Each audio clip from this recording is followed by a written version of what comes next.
taken at the 15-yard line. A couple tackles being slipped there by the returner for Pulaski. Flags come down on top of the pile out to about the 28-yard line before he's hit and knocked down. Miss a tackle when we start with a face mask. I know that's not the start that Coach Haddix wanted right off the bat, but again, those are things we've got to continue to clean up. We're going to beat good football teams. That's a 15-yarder. That's going to take what was pretty good coverage by the Corbin kickoff team and give Pulaski Southwestern good field position all the way to finally place it down to about the 44-yard line. The quarterbacks, Brandon Pruitt, Jordan Doan, and Chandler Gover, I believe, set in the backfield, as well as there's a handoff strip to get to Gover. He's going to be hit and stacked up after a short gain out over the 45 to about the 46, maybe 2, possibly 3. We'll bring up second down and long. Well, traditionally, Tommy Greer is our defensive coordinator. He likes to play a 6-2. Boyle County. Pulaski Southwest is 2 tights, 3 backs. That's suitable for that defense. They don't spread you a whole lot, David. They want to knock you off the football. 3 backs that sit in behind the quarterback. Pruitt, he's going to operate under center. Wishbone set in behind Pruitt. Handoff left side. This is going to be number 2, Doan. He's not got much room to go. He's going to be hit and smacked down at about the 45-yard line. Lost a couple on the play. Already, I see a little more enthusiasm about this Redhound defense, Burley. We do. That was a good play then by Colby Simon, number 57, one of the defensive tackles on that defensive line tonight. You got Big Harley Lambert also in there, number 68 for the Redhounds, one of the biggest Redhounds on the team. Josh Hampton, Andrew Reedy, one of the defensive ends, and also William Reedy looks like he's one of those defensive ends over here. Burley, something I'd like for you to watch for us tonight is how the amount of platooning that Coach Haddix does, and see whether we platoon as much as we did last week, or we kind of go with the same guys a little more often. Here we go, 3rd down and 9, rolling to his right. Firing down the field. They're going to be nearly intercepted, knocked away. Good defensive play back there by the Corbin defender. That's going to be number 20 getting a hand on the ball, Sailor Rasmus. So the Hounds have held on 3rd down and 9 as Pruitt's pass down the right sideline is batted away. Hounds are going to get it back, 3 and out for Southwestern. Yeah, play action that time. Again, Southwestern's going to be very patient, David. They're going to bump you, and try to do some play action, run some counter. Not real fancy, but they have always wanted to be there at the end of the game with that run game. Kick is away. It's a high end-over-end kick, going to be fielded on the run at the 30-yard line. Time to get around the right side. There's going to be lots of running room out there. That's going to be number 12 with it. Now, missed the number. It's Kenny Hopper, excuse me. I knew that was Hopper. I couldn't get his name out there. Around the right side and all the way down into Pulaski Southwestern territory. He stepped out of bounds over there at about the 40-yard line, I believe, but a great run back by Hopper. Burley, he was just a shoestring away from taking that one to the house. Well, we got our momentum back here. We lost it on the kickoff with a penalty and the missed tackle, but we're able to pick up a great field position here on a good run by Kenny Hopper. David, I'm telling you, this kid's going to get better as the year goes on. I'm going to be the biggest surprise guy in the world if he's not just one of our top players at the end of the year. Well, he was one of our top players last week. So you're not really going out on a limb there, Coach. I'm trying to be safe with my predictions. Here we go. Trips to the left side. Also in the slot to the left side is number 15, Drew Carter. Here's the wide receiver screen to get it out to Reed. He's got a couple of blockers out there. Turns the corner 40. Still on his feet all the way down to the 37-yard line. Gain of about 7, maybe 8. Some pretty good blocking out front there. As Carter got a block. Also, number 67 in there, Burley, to throw a pretty hefty block with Brady Ferris. Well, that's one thing that Corbin's doing this year that I like is those linemen on those screens, they're releasing and getting out there. And kids like Brady that can run, you know, he's not the biggest kid in the offensive line, but he can run and he can get out there on those screens and make good blocks as we saw there. 2 wide outs to the left, 1 to the right is Hopper. Kopic is in the slot to the left side. Taylor's going to operate out of the shotgun, takes the snap, leaves it with the first back through. That's going to be Nance, I believe. Bangs it down inside the 35 to about the 34-yard line. Will be close to the first down. Maybe just a yard shy, but the Hounds probably in 4-down territory. One thing that happened to us last week on some of these quick screens is we were just a block away of getting the receiver there to make that block because he expects them not just to catch the ball, but to block too. And I look for that to be much better this week. Actually, it was a first down on the spot, Burley, so Taylor's going to operate out of the gun again. 3 wide outs to the right. Now they bring Kopic in motion. They fake it to him. They're going to throw right behind him out there. The catch is made in the right flat. And a gain of about 3, maybe 4. It's going to be caught out there by number 82, Trevor Browning, his first catch of the year. And Browning's going to pick up maybe 3 yards. Yeah, I talked to Haddix this week about Trevor Browning. He, you know, the kid hadn't played football, been on the basketball. We know him from the basketball floor. But he said he really likes the way he blocks, and he likes the way he's coming along, and he's an athlete. You know, he's not real swift of feet, but he's got good hands, and he jumps well. I'll tell you what he's got. He's got a good motor, Burley. Kid plays hard. He's split wide to the left side. Now here's a quick pitch. Now it's going to be Nance again, I believe. No, this is going to be Kopic. He's got a big hole up the middle, bangs it all the way down to the 22-yard line. That's going to be enough for the first down again, and gaping hole right up the middle off the left side of that line, Burley. And it's going to be enough to move the chains. The Hounds will get a fresh set of downs. Very impressive opening drive here for Corbin. Well, our size looks superior up front. I mean, we got two big tackles in there, and Josh Eaton and Zach Engel, the guards in there. Kobe Simon, one of the strongest kids on the team. And also number 62, I'll get him here just in a second. Taylor working out of the gun again. One back flanking him to his right is Kopic. Back to throws. Taylor sets up, fires across. He's got a man. It's caught. Reedy makes the catch down inside the 10 all the way to the 7-yard line. That was a bullet across the middle there to Reedy, and a nice catch and throw that time. Another first down for Corbin. First and goal for the Hounds down at the 6. That's just throw and catch is all that was, and they did it very well. Also in that offensive line, David, number 62, Alex Gamble. I always say Alex, but it's Alex. That was Harrison Reedy, number 5, and that was one thing that Justin had told me during the week. We get to visit a few times, and he said they're going to do some things to try to get the ball in Reedy's hands in space. He feels like he's a kid that can break some long ones. Carter to the left side, as is Hopper. Two wide outs to the right. Now they motion Kopic back into the center of the field. Snap taken by Taylor. They're going to give it to Kopic. He's hit and hammered. Dropped right at the line of scrimmage. That play did not look like it was very fluid from the get-go. A loss on the play of about a yard or so. Well, that was a trap. That was a trap back to the left side here. We missed the trap block. Well, I tell you, that time, and we've seen Taylor do it, if he pulls the ball away, he could have walked into the end zone around the right side because everybody collapsed on Kopic that time. 41 draws a lot of attention. Second down and goal from the 7. I think this is a big series for Corbin Burley. They need some points. No score as of yet. 7:25 to go. Opening drive of the game for the Redhounds. They held Pulaski Southwestern on 3 and out. Taylor back to throw. Sets up. Chased out of the pocket. Dropped all the way back at the 20-yard line. Unable to get away from Chandler Gover, number 23. And that's going to put Corbin behind the 8-ball. Third down and goal from the 20. Well, he motioned his protection out there that time. They came on a blitz, and what happens, we motioned our protection out. We had nobody there for him. Because I looked, we had body on body up front with a lineman, but we had nobody for that linebacker because Corey sent him in motion. And, you know, hindsight 2020, you got to keep him in there to pick that blitz up. That's a nice defensive call by Larry French, too. The perfect defensive play. Corbin with a third down and goal from about the 20. Looks like we got a little bit of confusion. Timeout's going to be taken by Justin Haddix. He did not like what he saw right there, so he's going to spend a timeout. We will break along with the Redhounds.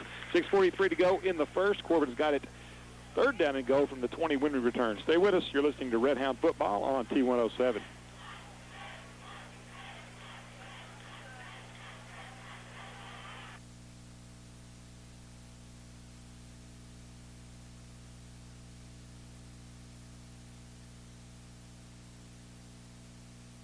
If you're doing the grocery shopping this week, make every dollar go as far as possible. This week, get whole seedless watermelon for only $2.99. Red and white seedless grapes are just $1.49 a pound. Whole boneless pork loin is just $1.99 a pound. Family pack split fryer breasts are just $1.49 a pound. Stock up on Pepsi products. The 12 packs are just 4 for only $11. And get Lay's chips at 2 for $4. Do the math. Your dollar goes further at your Corbin and Barberville Save-A-Lot stores.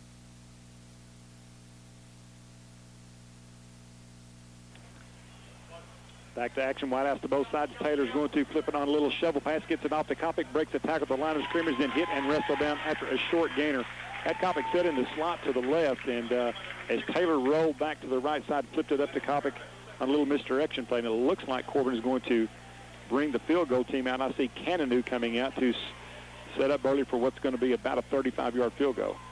His first attempt of the year. He's a kid off the soccer team, David, and again, my hat's off to Skeeter for allowing him to do that. One of the Skeeter soccer guys, and boy, what a job he's done with the soccer program. Oh, yeah, they're a state contender. Taylor is the holder. Cannonu's got plenty of legs. A good snap. Kick is on the way. It's going to be partially blocked. That one was a bit low. It's going to roll into the end zone, and Pulaski Southwestern has held Corbin. Corbin had him first and goal, or had it first and goal from about the 6. Lost a couple of yards, and then a big sack on Taylor, and they're going to give it back to Pulaski Southwestern. All tied up here at 0, 5:58 to go in the first quarter. Big stands right there for Pulaski Southwestern because they really had their backs against the wall. We had a first down deep down there, and then they come on a blitz and really throw us for a big loss there. But, you know, just a good defensive stand by those young guys. So far, a game that has been dominated by the defenses. Pulaski County with their second possession as of right now in the game. Pruitt's got it. Or he's going to move up under center, I should say. One back in behind him. Take the hand it off straight up the gut. That's a little bit of a quick hitter. Nice run out to about the 30-yard line. Gain of 6 or 7 there for Jordan Doan, number 2. Kind of not a big guy, Jordan Doan, but he covers a lot of ground. Had a really good game against Somerset. He's only listed at 5'6", 155, Burley. Very quick, very hard to find in there. They like to run those little quick traps with him where he can get into the line quick. Second down and a short 2 here for Pulaski Southwestern, working from their own, let's call it the 29-yard line. Pruitt moves up under center. They look at Doan again. They hand it off to him. He breaks a tackle on the line of scrimmage, and he's going to be hit and dropped. Got out to the 30. He's going to be close to a first down. Pretty good defense there by big Harley Lambert, Burley. It was, David. I'll tell you what even made it better. They doubled Harley off that right side. Then they brought 2 linemen on him and then tried to chip him with a block. He fought all 3 of them off and made that play. He's a good football player. He really is. He up front along with Josh Hampton in there. The linebackers are Tanner Powers and Dalton Anderson. And looks like Kobe Sima playing some linebacker tonight. Big third down here, third and short. Pruitt under center. Quarterback Steve's going to have the first down. Gets it out over the 30-yard line. Running off of his right side. Pretty good push there. Nice surge by the offensive line of Pulaski Southwestern. 1st and 10. The first down of the game for the Warriors. As you mentioned, David, the secondary with the return of Austin O'Neill tonight. He and Harrison Reedy are the corners. The safety is Taylor Rasmus. Outside linebacker over there is Tucker Jewell, the son of former Redhound football coach Steve Jewell. And the outside linebacker over here is William Reedy. And again, 2 senior linebackers in there, and Dalton Anderson and Tanner Powers. Thought Anderson had a pretty decent game last week. Yes, he did.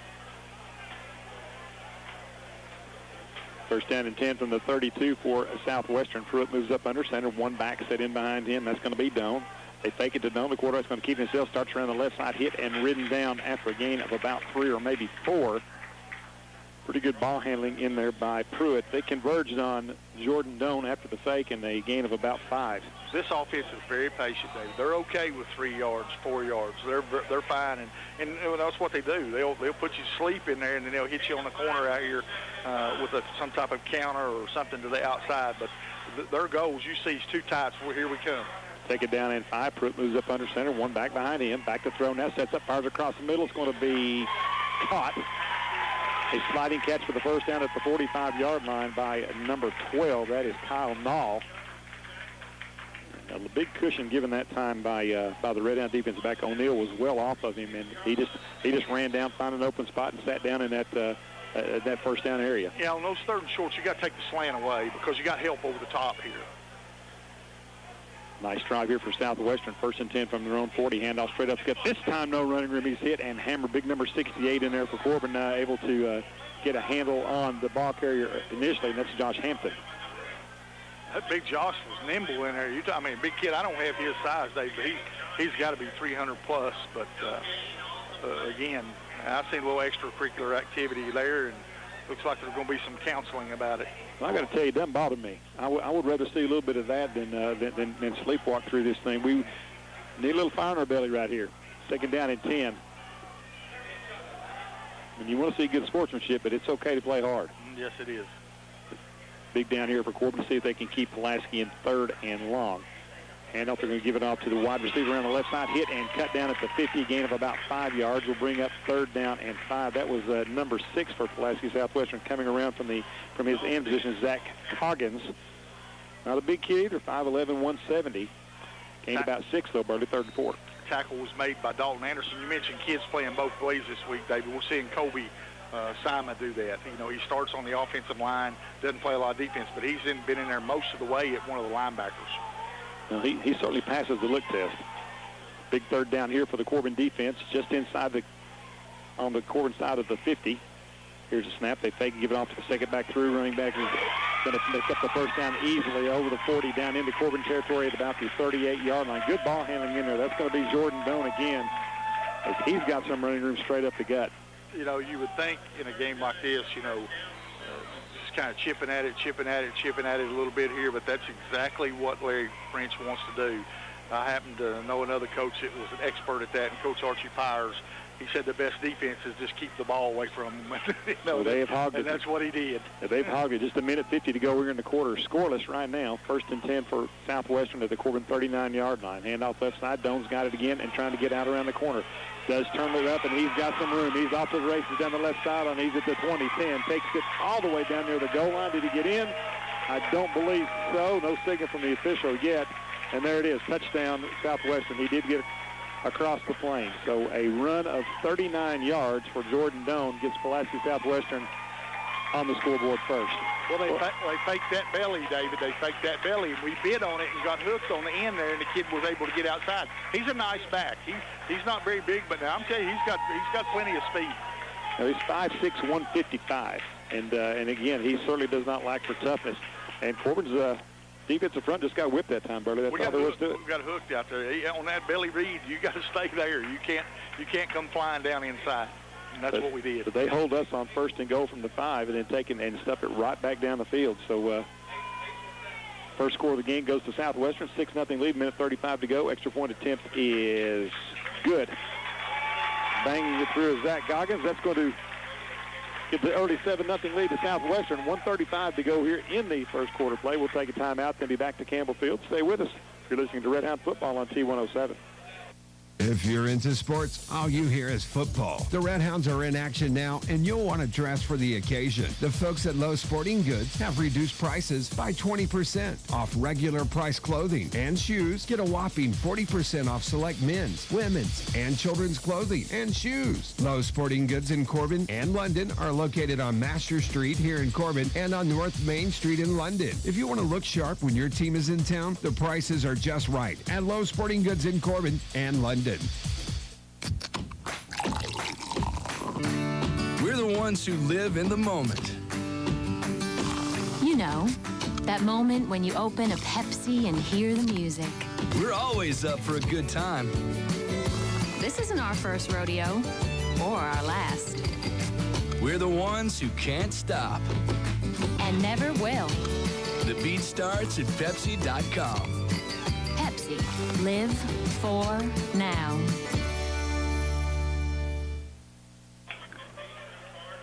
Minute 35 to go in the first. 7-0 lead for Southwestern.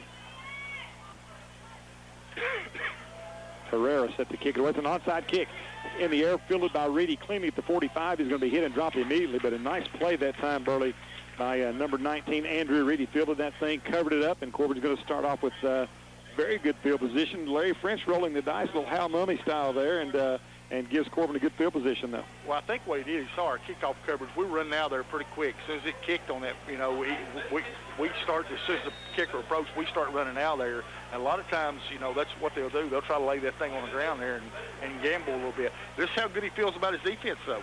We got a little bit of a break there. That ball took a nice Sunday hop, but really a good job of covering it up. So let's see if Corbin can put together another good drive. They did last time. Handoff right side. Kopic's got a gaping hole. Is into the secondary 50. Cuts it back, still on his feet, all the way down to the 45-yard line. Gain of about 10. That'll be enough for the first down for Corbin. I get a feeling, Burley, that we're going to get a heavy dose of Jake Kopic here for the rest of this half. I think so.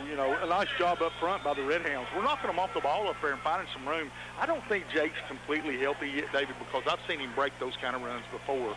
Just don't seem like he has that get-up in his step that he usually does. He bounced that one back to the inside, and had he went outside, may have gotten a little more, but still a nice run. 1st and 10. Taylor handoff right side to going to keep it himself. Breaks the tackle in the secondary. Good running by Corey Taylor. Gets it all the way down near the 40-yard line. Gain of about 4. Could have been about a 4-yard loss, but a good run by Corey.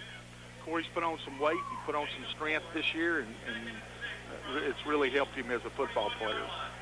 Second down and 6 for the Hounds. Clock moving, 45 seconds to go in the quarter. 7-0 lead for Southwestern. Good drive by Corbin in their first possession of the game. Got it down to the 5, 1st and goal, and unable to punch it in. And then Southwestern put it together a very nice job of their own, scoring on a 39-yard run by Jordan Doan. 2nd and 6. Taylor's going to work out of the gun. Backs flanking him to either side. Takes a snap. Kopic, second back through, is going to be hit in the backfield. Breaks a tackle. Gets back to the original line of scrimmage, and that's it. Yeah, I don't know if that's a read or not. I don't know enough about the offense to know, but if it was, that's one we should have hung on to.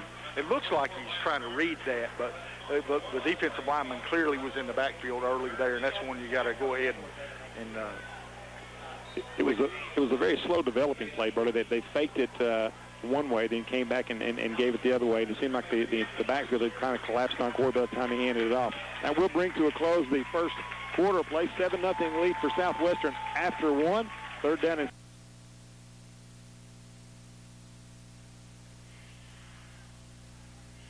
second quarter just set to get started here. Dave Cox and Burley Foley with you. Big third down and about 7 now for the Hounds working from the Southwestern 42-yard line.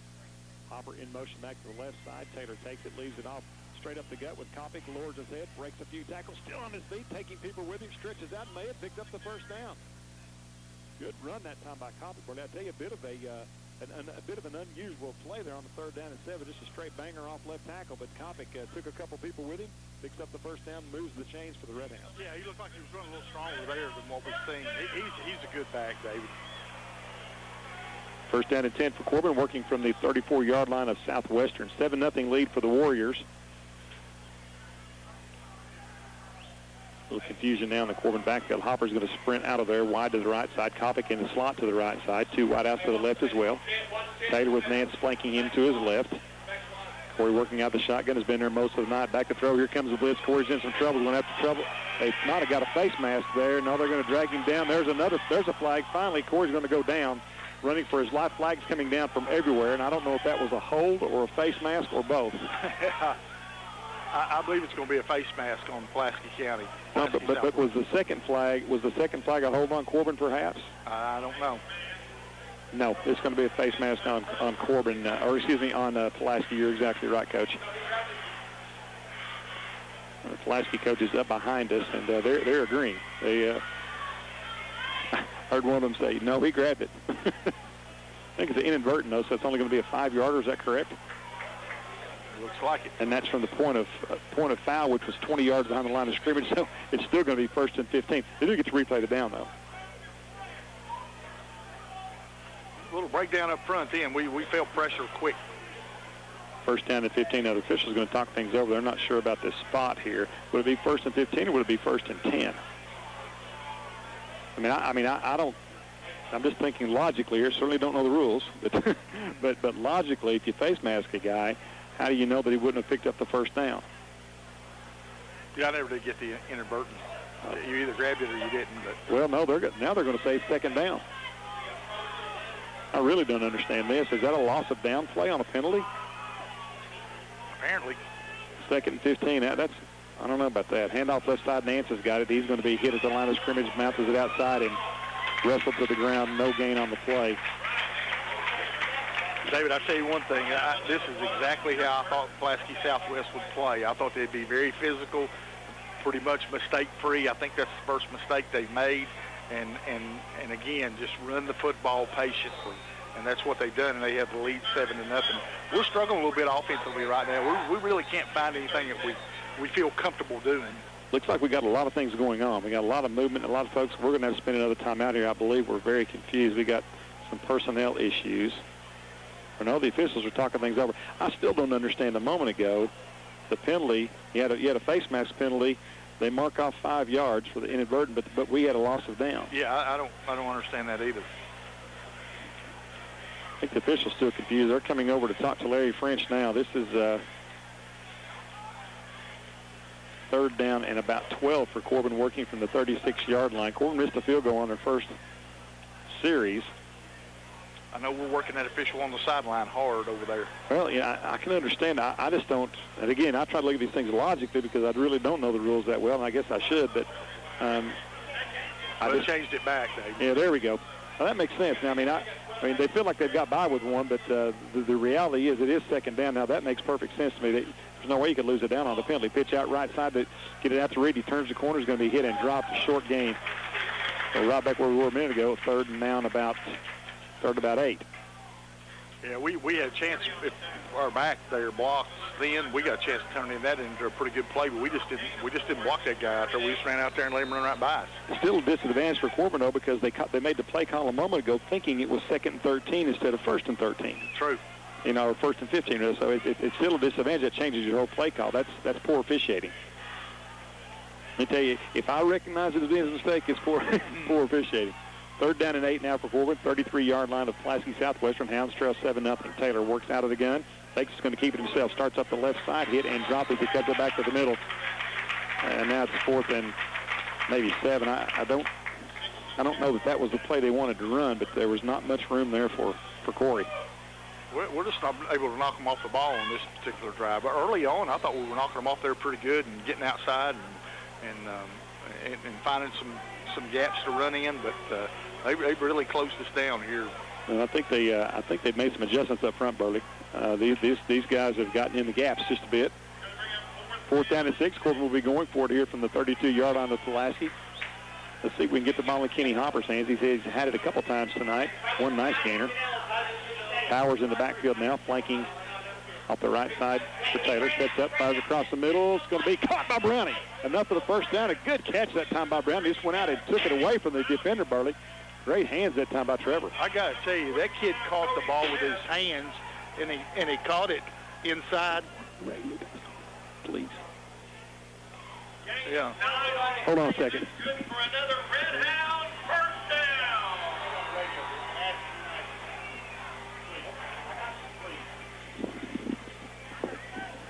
A little disturbance up above us. Yeah, we're getting ready to put one out of here. We're at home this week.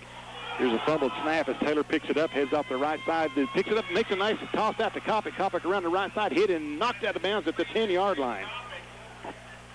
That's good heads up by Corey there, not quitting on the play. Again, we've had 2 nice bounces tonight that bounced right back to us. But, again, that was all Corey right there just with a heads up. And he knew he had Kopic out there in that flat open. Well, there's the first down. That's a good run that time by Kopic afterwards. Got his shoulder square, Burley, and picked up another 4 or 5 yards. Well, let's see if Corbin can capitalize here. They've laid the chains down, so it's 1st and goal from the 10.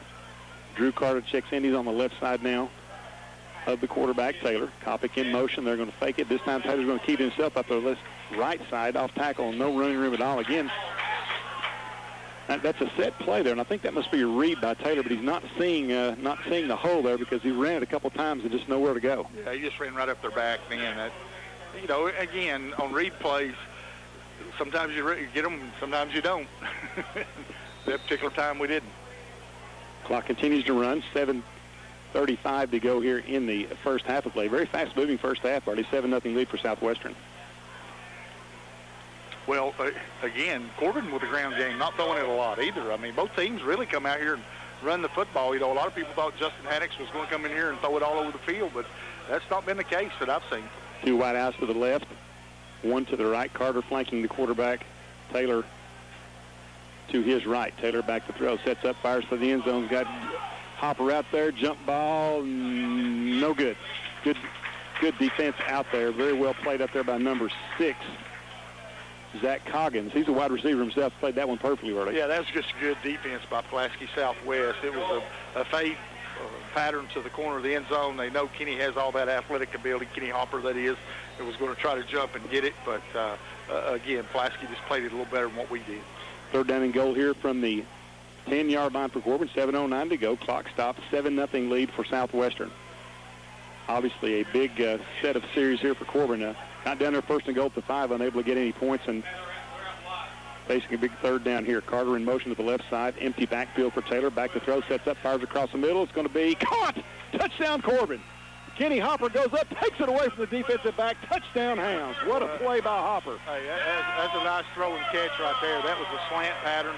He had to throw it between the free safety and the corner, and he threw it exactly where he needed to throw it, and Kenny was able to hang on. Well, I tell you what, he got popped pretty good back there, too, but that's a nice toss that time by Taylor. Took a 2-step drop early and just fired it right across the middle, and a good job of Hopper coming to meet the football. A couple of basketball players huge in this drive. Yeah, Browning and Hopper. You're exactly right. Browning's catch for the first down was big. Cannonu on to try to tie this thing up. Extra point on the way. It is good. Right down the middle, so we're tied. 7:04 to go here in the first half of play. 7-7. We'll take a break, then be back to Campbell Field. Stay with us. On 258-9070. Bounces right in front of Nolly, picks it up, and stumbles and falls down at the 24-yard line. Kind of a tough one the play there for Kyle Knoll. It was up in the lights. I kind of lost that one myself, Burley, but Knoll, a good job to pick it up, falls on it, and pretty good coverage by the Corbin defense, or by the kickoff team, rather. Yeah, they teach you, David, he needs to come fair, catch that thing, not let it get on the ground because it's a live ball. And, again, they get their bounce back. We got a couple bounces early. Now they get one back. Yeah, that was a live football. Those kickoffs are nerve-wracking for coaches, I'm sure. And that ball was laying there on the ground for what seemed like a long time, probably only a split second, but had to seem longer than that. First down and 10 for Southwestern from their own 24-yard line. 7:01 to go in the half. We're tied at 7. Quarterback keeper straight up the gut. Not much running room there as he's going to be hit and wrestled to the ground. Reedy on the bottom of the pile getting up there. That is William. I'm sorry. Also, Tucker Jewell in on the stop. First time tonight we've seen Pulaski in a spread look. I like this quarterback, Burley. He's a pretty slick little guy. He's savvy. He's very savvy. I also like the running back, number 2. Pruitt's going to work out of the gun, and Jordan Doan right behind him. Now they're going to motion him out. He's flanking him to his left. They're going to give it to Doan. He makes a move at the line of scrimmage, breaks a couple tackles, and he's going to be hit and wrestled down after a short gainer. Pretty good pursuit that time, Burley, by Powers. I'll bet you that kid, no bigger than he is, I bet he can lift the gym. You can just tell the way he breaks tackles, the way he moves.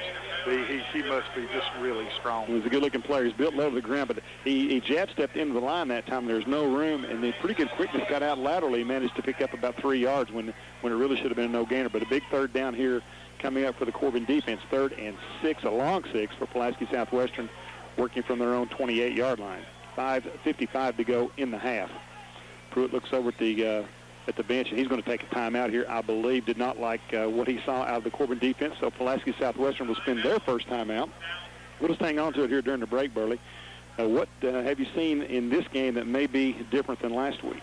Well, I think we're running the football a little more this week. I think we're able to move the football a little bit. We're knocking them off the ball up there, getting the ball into Kenny Hopper's hands a little bit earlier. I think, we saw him on a punt return and a couple of nice catches, that one for a touchdown. Used Trevor Browning a little bit. The one thing that definitely is Coach Haddock's strategy is he wants the ball in a lot of different people's hands. Copick's touched it, Nance has touched it, Browning's touched it, Hopper's touched it, Reedy's touched it. I mean, Corey Taylor has ran it. So, he wants to utilize his athletes. Now, again, we're still in that part of the football season, Burley, where the weather plays a big part. It's cooler now than it was last week. Obviously, we're playing 3 hours later, or 4 hours later almost, but it's still a factor. Hot and humid, and one thing, and I don't want to jinx anybody, I haven't seen any cramps at all, not in the first game nor in this one. Well, Corbin playing a lot of guys one way. It was one of the reasons I think they're not.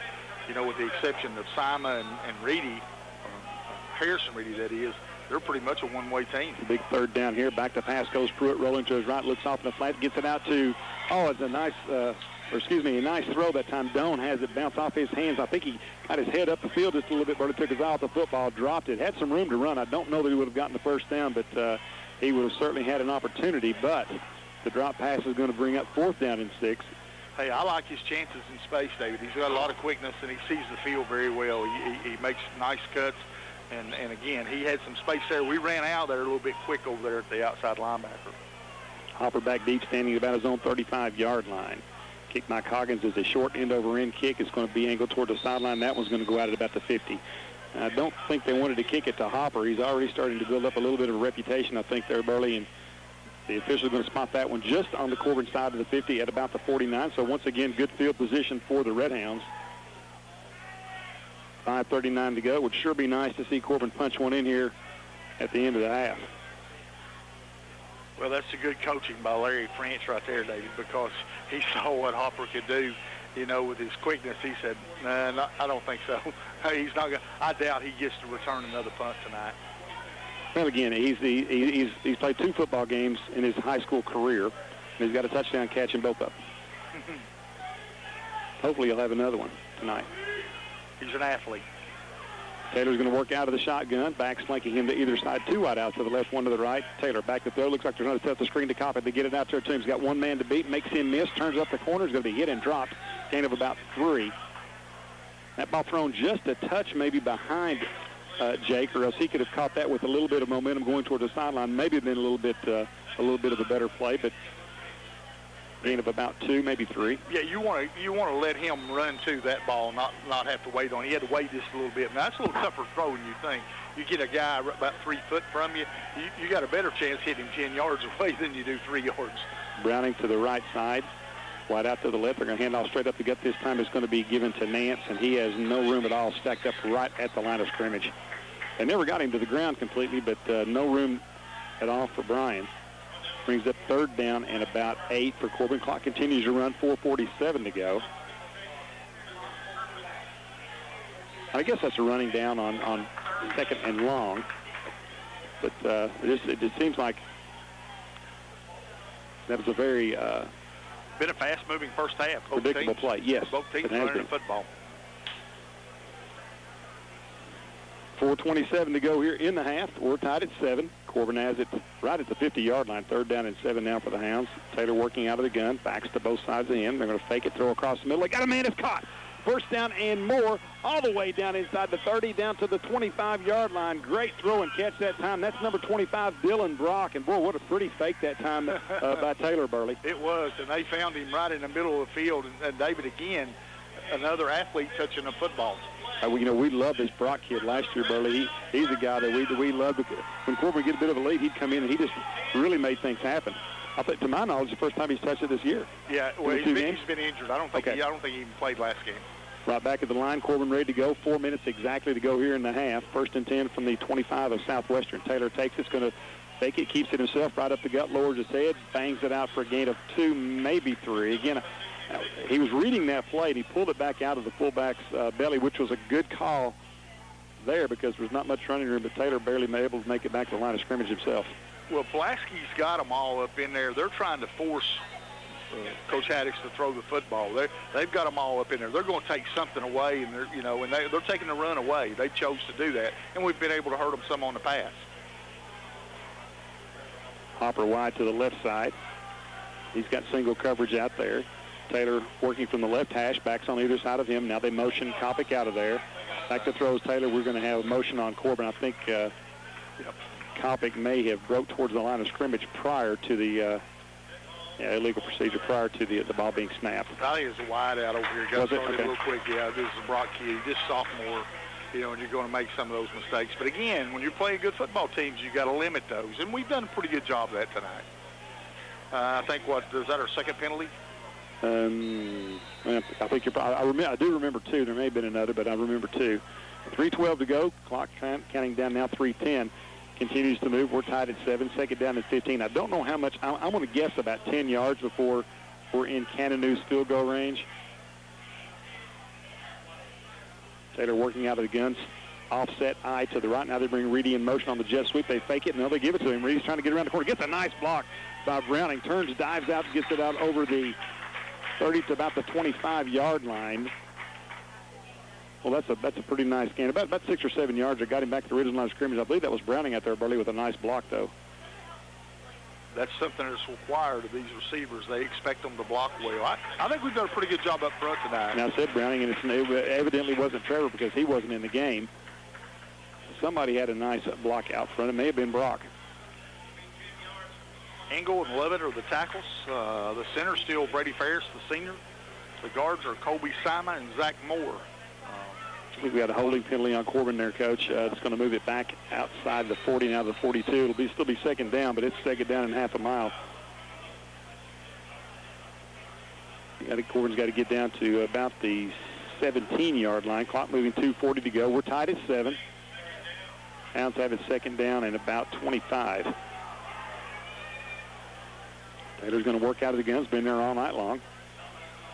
Takes it, looks to throw, sets up, fires it out to Browning, incomplete. Taylor took a pretty good pop afterwards, and good sportsmanship there by a number 40. I like to see that. He knocked Taylor's head off. On him, didn't he? Yeah, that's Floyd Fannin. He knocked his head off and then went back and helped him up. Well, Corey had to throw that one quick. It was a bad throw, but he had to throw that one quick because Fannin was coming on him. And again, just play didn't develop. Clock stopped, 2:23 to go. 3rd down and about 25 now for Corbin. And Pulaski may be thinking about using a timeout if Corbin doesn't pick up this 1st down here. The Warriors probably not a quick strike offense that you would think, but 2.5 on the clock, just about. That's still a lot to go. Taylor working out of the gun, takes a snap, looks to throw, sets up, fires long down the left side, is going to be overthrown. No, my goodness. I said overthrown. Hopper almost ran that ball down, got a mitt on it down at the 5-yard line, and unable to haul it in. I thought it was well overthrown when he let it go. That ball looked like it was going to clear his head 20 yards, didn't it? And he just ran it down. Well, if he had just a little bit more air under it, or maybe if Hopper had seen, I don't think Hopper saw the ball till it was right on top of him. He was pretty well defended out there, so Corbin's going to have to kick it away. Taylor, the quarterback, is also the punter. Back deep is Kyle Nall. He'll be standing at about the 15-yard line. Clock stopped, 2:17 to go, so Southwestern, you would think, is going to get it back barely with a little bit of time left. Taylor steps into it, angles it for the sideline. It's going to hit and go out of bounds at about the 15. First down and 10 there for Southwestern, 2:11 to go. We're tied at 7. Been a boxing match, just trading punches right now. Pulaski's been a little better on the ground, and we've been a little better through the air. Both teams have had some squandered opportunities, but been, I think, relatively mistake-free here in the first half. Not a lot of silly penalties for either team as far as that goes. Which, French at Boyle County, they don't make mistakes. And when he coached there, and I expected that team to be. Now, this is a well-coached football team. It's a good football team. Pruitt under center. Turns, leaves it off with the second back through. Hit and dropped immediately. Reedy right there, as well as number 3, Ledford. And I believe Harley Lambert was actually the first guy there. Yeah, Harley Lambert's a good-looking kid. Also, Josh Hampton, on the play. Yeah, Lambert's playing with a little fire in his belly here this week. He's even shown some emotion here at a time or two. Loss of 4 on the play, second down and 14, minute 45 to go. Clock continues to run. If Corbin gets a stop on this play, you may see them spend a timeout, pitch out right side. Not much running room. Hit and hammered down is Jordan Doan. Let's see if the Hounds spend a timeout here. Yep, they are. They are, yeah, I think so. Clock continues to run. Now they stop it at 1:32. Lost a couple of seconds there, so third down now and about 15 or 16 as the Hounds will spend their, I believe, their last time out of the half early, but they may get this thing back with a minute and change. Hey, there's another big play by Harley Lambert there, David. He's a big kid that can run. He's about 6'3", 250, and a kid that can run. He's a handful. He really is. He's a nice football player. And just a junior, too, Bertie. He's got another year. I saw him walking down the hallway. He's at the high school. I think I told you this a couple of weeks ago. I saw him walking down the hallway, and I thought, well, we've already got student teachers. I was behind us. That's a big kid. I mean, he looked like a man walking down the hallway. Minute 32 to go. We're tied at 7. Corbin took it down in their first possession all the way down to the 5-yard line of Pulaski Southwestern. Had first down and goal and unable to get it in. Missed field goal, and then Pulaski took it right down the field, scored on Corbin, and the Hounds able to answer and tie it up. It looks like we've made some good adjustments on defense because we of course, they're deep in our own territory right now, and that's pretty tough when you're down that far with not much time to go in the half. But it looks like Coach Greer and his staff have adjusted well on defense here. If you're Southwestern, what you don't want to do is give Corbin some points here. You just don't want to turn that thing over, and so I would expect you would expect a fairly conservative call. You never know, but if you're Corbin, what you don't want here is a penalty or to give up the big play. Minute 32 to go, so Corbin could get it back if they hold here with maybe a minute or so from somewhere around the 50, you would think. Pruitt working with Edwards on the back of the eye. They're going to give it to Edwards off the right side. He will be hit, breaks the tackle, bounces it outside, and then will be piled under at about the 20-yard line. Gain of about 4 or 5, so Pulaski Southwestern will have to kick it away. I think we're out of timeout, though. So let's I believe. Well, they're all gathered up over there around the coach. The clock stopped at minute 26. I don't know what that was about. Maybe we had one more timeout left. I don't know. Or maybe a nice time for a water break. Would be a good time for a hydration break, Coach. That'd be a hometown hydration break. Yeah, we signaled that in. I'd like to remind everybody that our interview with Coach Haddix prior to the game was sponsored by Froyo Frozen Yogurt, our good friends out there at the Frozen Yogurt Shop. I don't think they'll be open when we get out of here tonight, Coach. I'd like to have some of that frozen yogurt right now. Terry Jo Martin and Cindy and Don Creech, the E-Steps, Freddie Logan, all that crew out there, certainly appreciate those folks. good folks, and they do a lot for our community, David. Not just do they operate a business within our community, but they're all very civic-minded and always willing to help out on nights like tonight or anytime an organization needs somebody to lend a hand. They seem to be right there. Paul Taylor also part of that group. Yes, he is, buddy. He can't golf. They'll sponsor our halftime show. But he can play or he can sell ice cream. Halftime show as well. Punt on the way. Coggins angles towards the Corbin sideline. It's going to hit and bounce out of bounds, nearly out of bounds, and finally does go out in Corbin territory. Nice punt that time. As it hit about the 40-yard line of Southwestern, then just track that sideline all the way down into Corbin territory, I think at about the 48. So a minute 18 to go. Corbin will get it back.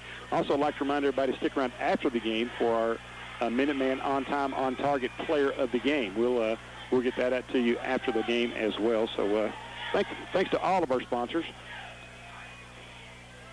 And thanks to all the folks who are listening, staying up a little bit late on a Saturday night. Past your bedtime, Coach. I know that you go to bed when Hannity goes off. You go to bed, right? I don't go to sleep. I go to bed. There you go. There is a difference. Corbin comes out of the huddle, 1st and 10 from their own 46, tied at 7. If you're the Hounds here, you want to do just what Pulaski did. You do not want to commit a turnover. Here's a throw out the left side. A nice catch out there, I believe, by Hopper, was it? He makes the grab, short gainer on the play. I'd been better off not catching that one. Yeah, he took a pretty good pop. No gain will bring up 2nd down and 10. Actually, I don't even know that he caught that ball. He was kind of lost sight of him over there in the mass of humanity on that Corbin sideline. 2nd down and 10 for Corbin from the 47, minute 13 to go. You know, if you got that special play up your sleeve, Burley, and it used to be the one when Steve Jewell coached it, they'd float that tight end across the middle, and yeah, it was Coach Ferris. Yeah.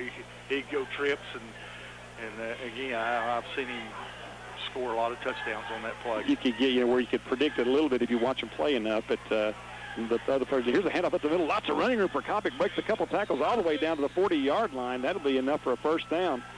That will set up the chains for Corbin, and it will also stop the clock so they can move the chains. Still a minute 7 to go. 1st and 10 for the Hounds. They're right back at the line. Good run that time by Kopic. He looked explosive on that play, and we've got a stoppage of play here. Not sure what this is about, but Corbin doesn't mind that because the clock has not started yet. Well, what a break for Corbin right here. Yeah, Taylor's going to run over and have a word with Justin Haddix while the officials sort these things out, and now back to action. Oh, now if I'm the opposing fans, yeah.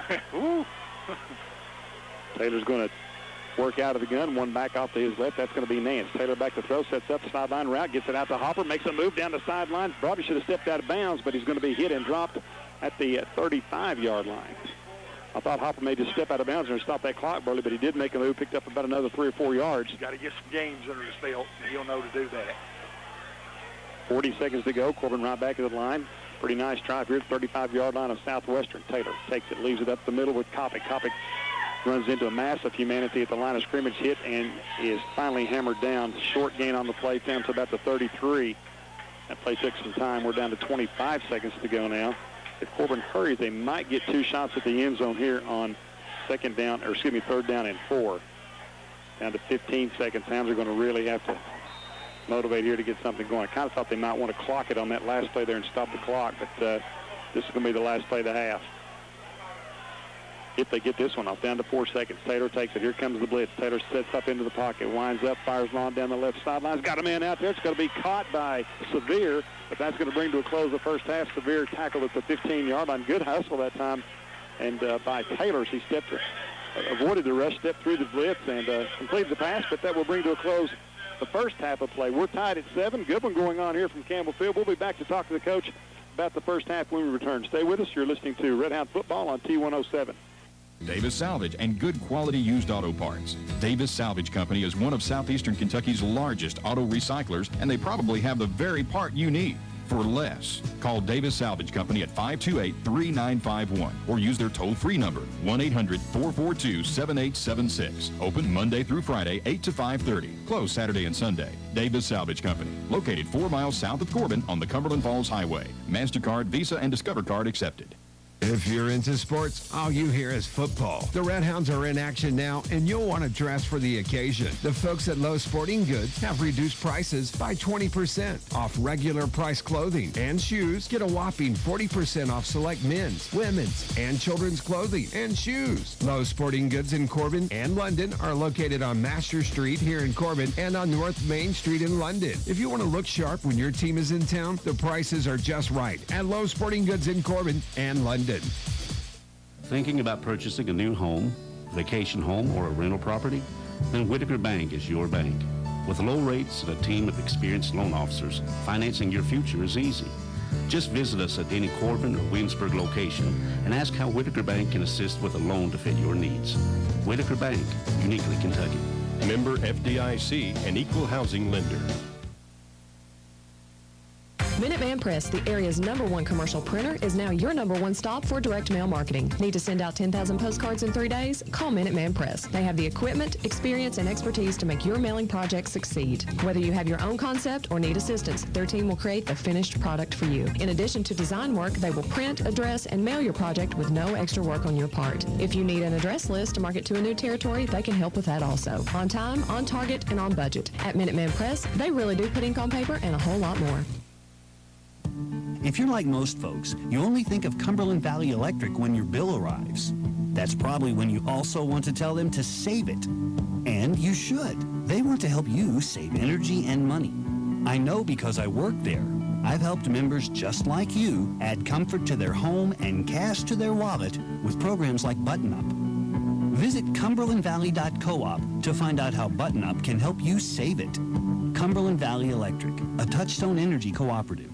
For additional information, please call Cumberland Valley Electric at 1-800-513-2677 or visit our website at www.cumberlandvalley.coop. We're the ones who live in the moment. You know, that moment when you open a Pepsi and hear the music. We're always up for a good time. This isn't our first rodeo or our last. We're the ones who can't stop. And never will. The beat starts at Pepsi.com. Pepsi. Live for now. Back at Campbell Field, Dave Cox and Burley Foley with you, tied at 7 at the half. A couple of long drives by both teams resulting in points. Corbin squandered an opportunity early, had it first and goal down at the 5-yard line on their opening drive. A missed field goal was the result of that effort. And, Coach, we're tied at 7 here, but good effort. Two pretty good football teams going at it, and really pretty well-played first half. Not a lot of penalties. I don't believe there was a turnover by either team. No, it was well played again, and that's what you expect. You know, the first week there's going to be some, and the second week a few. And then as time goes on, you want to eliminate those mistakes. But it's a physical game, David. There's, you know, both teams punching it out pretty good in there. What we saw was Southwest able to move the football on the ground early and got themselves in shape and got in there for one, really just kind of knocked us off the ball a little bit. Then we come back, we have two big plays, one by Kenny Hopper, one by Browning, and then the touchdown pass from Corey Taylor to Kenny Hopper down here. So it's kind of been a tale of two different teams. We tried to run the football at them and have somewhat, but really what's hurt them is throwing the football. But good balance by Corbin, running and throwing. And on the other hand, you know, it's no secret. Southwest, they're going to try and run the football, and that's what he's done everywhere he's been. He's done it effectively and very good. So, you know, anxious to see how the second half works out here. You know, a 39-yard touchdown run by Jordan Doan was the lone touchdown for Southwestern in the first half, and a 10-yard pass from Corey Taylor to Kenny Hopper for the touchdown for Corbin in the first stanza. 10.5 to go here at halftime. We're going to pause for another break, get a little sponsor time in, and we'll be back. Stay with us. You're listening to Redhound Football on T107. Nowadays, we're all looking for ways to save money. That's a given. But did you know Cumberland Valley Electric wants to help us save energy so we can save money? Yep, they want us to help us. I found that out when I called and told them to save it. That's when they told me about all the ways I can save energy and programs specifically designed to help me lower my energy costs. Find out how Cumberland Valley Electric can help you save it. Cumberland Valley Electric, a Touchstone Energy cooperative. CumberlandValley.coop. For additional information, please call Cumberland Valley Electric at 1-800-513-2677 or visit our website at www.cumberlandvalley.coop. Hello, how are you? How have you been? It's good to see you come back again. Hometown people, hometown spirit, a friendly smile, a hometown friend. You're always welcome when you come in. Hometown people, hometown spirit. Hometown Bank feels like home. Member FDIC, equal housing lender. For the best deep-fried catfish in the Tri-County area, come on down to the one and only Bubby's Barbecue in Corbin. You'll find Bubby's Buffet with southern fried chicken, pulled pork barbecue, Bubby's deep-fried catfish, and more. Don't settle for less. Come to Bubby's for the real thing, where Bubby knows just how you like it. So if you're looking for the best deep-fried catfish and barbecue, that can be found at the one and only Bubby's Barbecue in Corbin, exit 25 off I-75 Cumberland Falls Highway. Call-ins welcome. Phone 258-9070. Davis Salvage and good quality used auto parts. Davis Salvage Company is one of southeastern Kentucky's largest auto recyclers, and they probably have the very part you need for less. Call Davis Salvage Company at 528-3951 or use their toll-free number, 1-800-442-7876. Open Monday through Friday, 8 to 5:30. Closed Saturday and Sunday. Davis Salvage Company, located 4 miles south of Corbin on the Cumberland Falls Highway. MasterCard, Visa, and Discover Card accepted.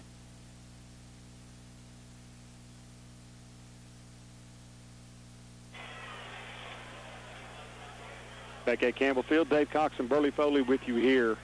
Field side, we're tied at 7 at the break. I'd like to remind everybody again, a halftime show and stats, we think. We're waiting on Josh Van Norton. Had a little computer glitch there, sponsored by our good friends out at Froyo Frozen Yogurt. If you're out running around just listening to the game on the radio, stop by and see those good folks. I know, and if you want to, you could drop some out of the press box up here. It wouldn't last too long in here. It's pretty warm. But would be a nice little break right now, Coach. It's warm up here early. That's what we were just talking about off the air. And, you know, my hat's off to both these football teams. You mentioned early, nobody went down with cramps. Both teams seem like they still got a little fire in them. So, you know, that's all part of your conditioning, not only your summer conditioning, but your winter conditioning as well. And, boy, that's something Steve Jewell did well. His football teams were in shape. And, I mean, they were we didn't lose games with Steve Jewell at the helm because we were tired. We got beat some games during that time, but it wasn't because we got tired. I'm telling you, he kept his kids in tip-top shape, and it appears that Coach Addix is coming right along with that same philosophy. Really interesting game here, Coach, in that you got a team in Southwestern that was 1-9 last year.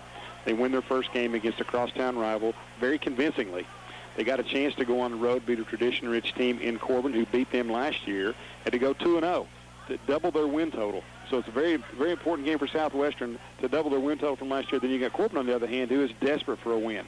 A lot of new momentum. You mentioned the T-shirts and the bumper stickers and all the things that are going on with that follow when you get a new coach. And they go out last week and get thumped pretty good. Now they're playing a pretty good football team with a chance to win this game. As this game gets closer and closer to the end, I see pressure from both sides mounting just a little bit because this game is really important to both these squads. Oh, I think so. And we mentioned, you know, Southwest was in most of those games last year. They had a pretty good football team last year, maybe one of the better 1-9 football teams in the state of Kentucky. But again, anytime you get change or I don't know if excitement's the word, or momentum, or whatever the adjective is you want to use about having a different coach. He's not new now. He's 1 game old. He's been through the summer program. It all has to translate to the field, though. And again, I think he knows that, or at least he speaks that he knows that. And, you know, it proofs in the pudding for the community. This community went to Pulaski last week thinking they could win, and they didn't. And they got handed to them pretty good, in my opinion. Now, this week, this community expects to win again. And that's the type of pressure you feel here. And it's not because they don't like you, it's because they want to win. And I'm telling you, there's not a place in the state of Kentucky, in my opinion, where there's any more pressure to win football games. And, you know, it goes all the way back to Coach Pyers and his staff, what a great staff they were. And then Coach Adams, who won the state championship here. And then, of course, you know, you had Coach Whitaker and his tenure here. Coach Jewell got to the state championship, didn't win it, you know. So it's been a while since we've won one, and people were hungry for that. Now, do we have the caliber of kid and all the things, the ingredients that go into being able to win one? I think we do. I do. I think these kids have enough skill level to do that. I think we're deep enough as a football team to do that. I think we're going to have to become a little tougher people, you know, as the year goes on.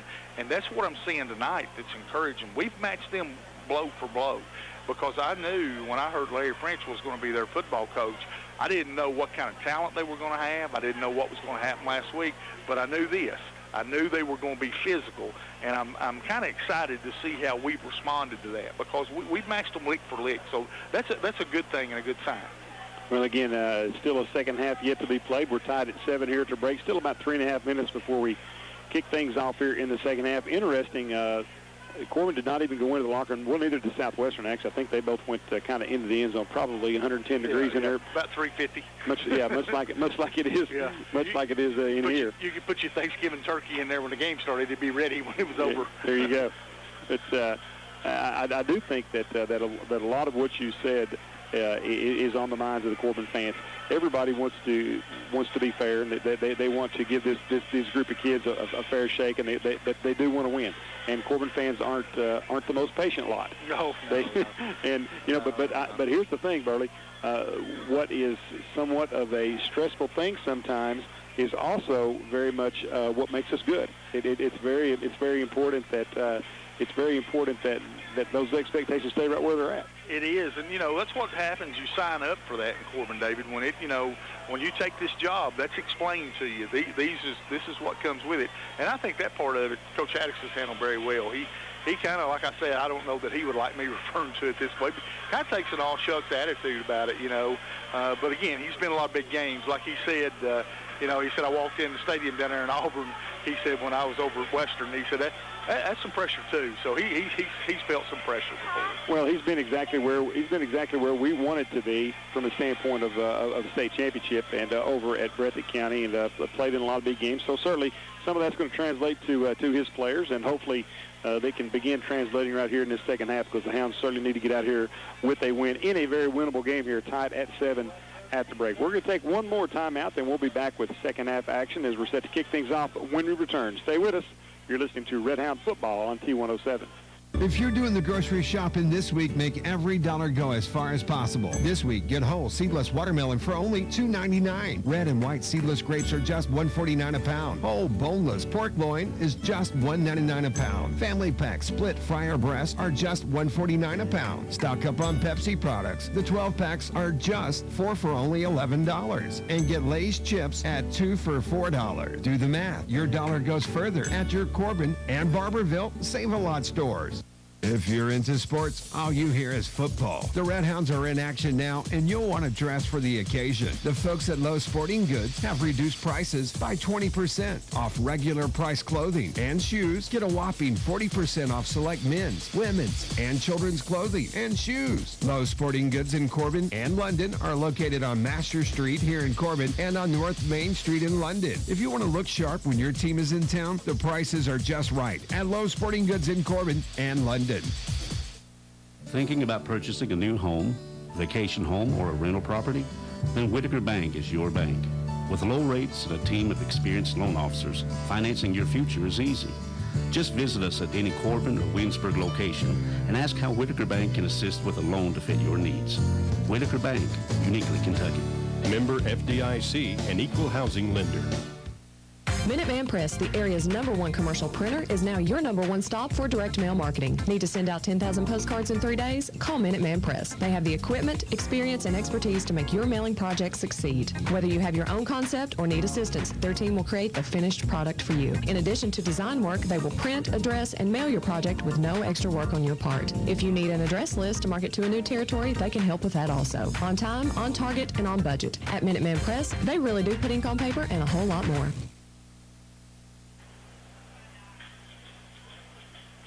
Back at Campbell Field under the Friday night lights. Second game of the year for the Redhounds. 0-1 on the season, losing to Pulaski County last week, 39-13 over at Somerset High School. This week, another Pulaski County team on the schedule. Southwestern High School. We're tied at 7 at the break. That's pretty good football right there in that region, isn't it? Yes, Somerset, yes, it is. Pulaski, and Pulaski Southwest, and just a short distance up the road, you got Danville. Yeah, Boyle County's in that neighborhood too. Yeah. Not a bad region of football. Yeah, that's a pretty good area code to be from if you want to be a football guy. The Redhounds are going to receive the opening kickoff of the second half. All tied up at 7 here. Good crowd on hand. Burley, after the varsity club going to come away tonight with a nice pocket full of change, and all that money goes right back to Redhound Sports. And again, just we don't say it enough, a tip of our hat to all those folks over here. You just see countless people, and it's the same ones over and over again too, but just numbers of people giving up their time here for these young men and young ladies, I should say. Low squib kick as they do not want to kick it deep. The ball's alive. Kopic finally chased it down the 22-yard line. Starts up middle, fumbled the ball, loose on the deck. Kopic got back on it. I tell you what, it's just such a scary thing when that ball's laying there on the ground.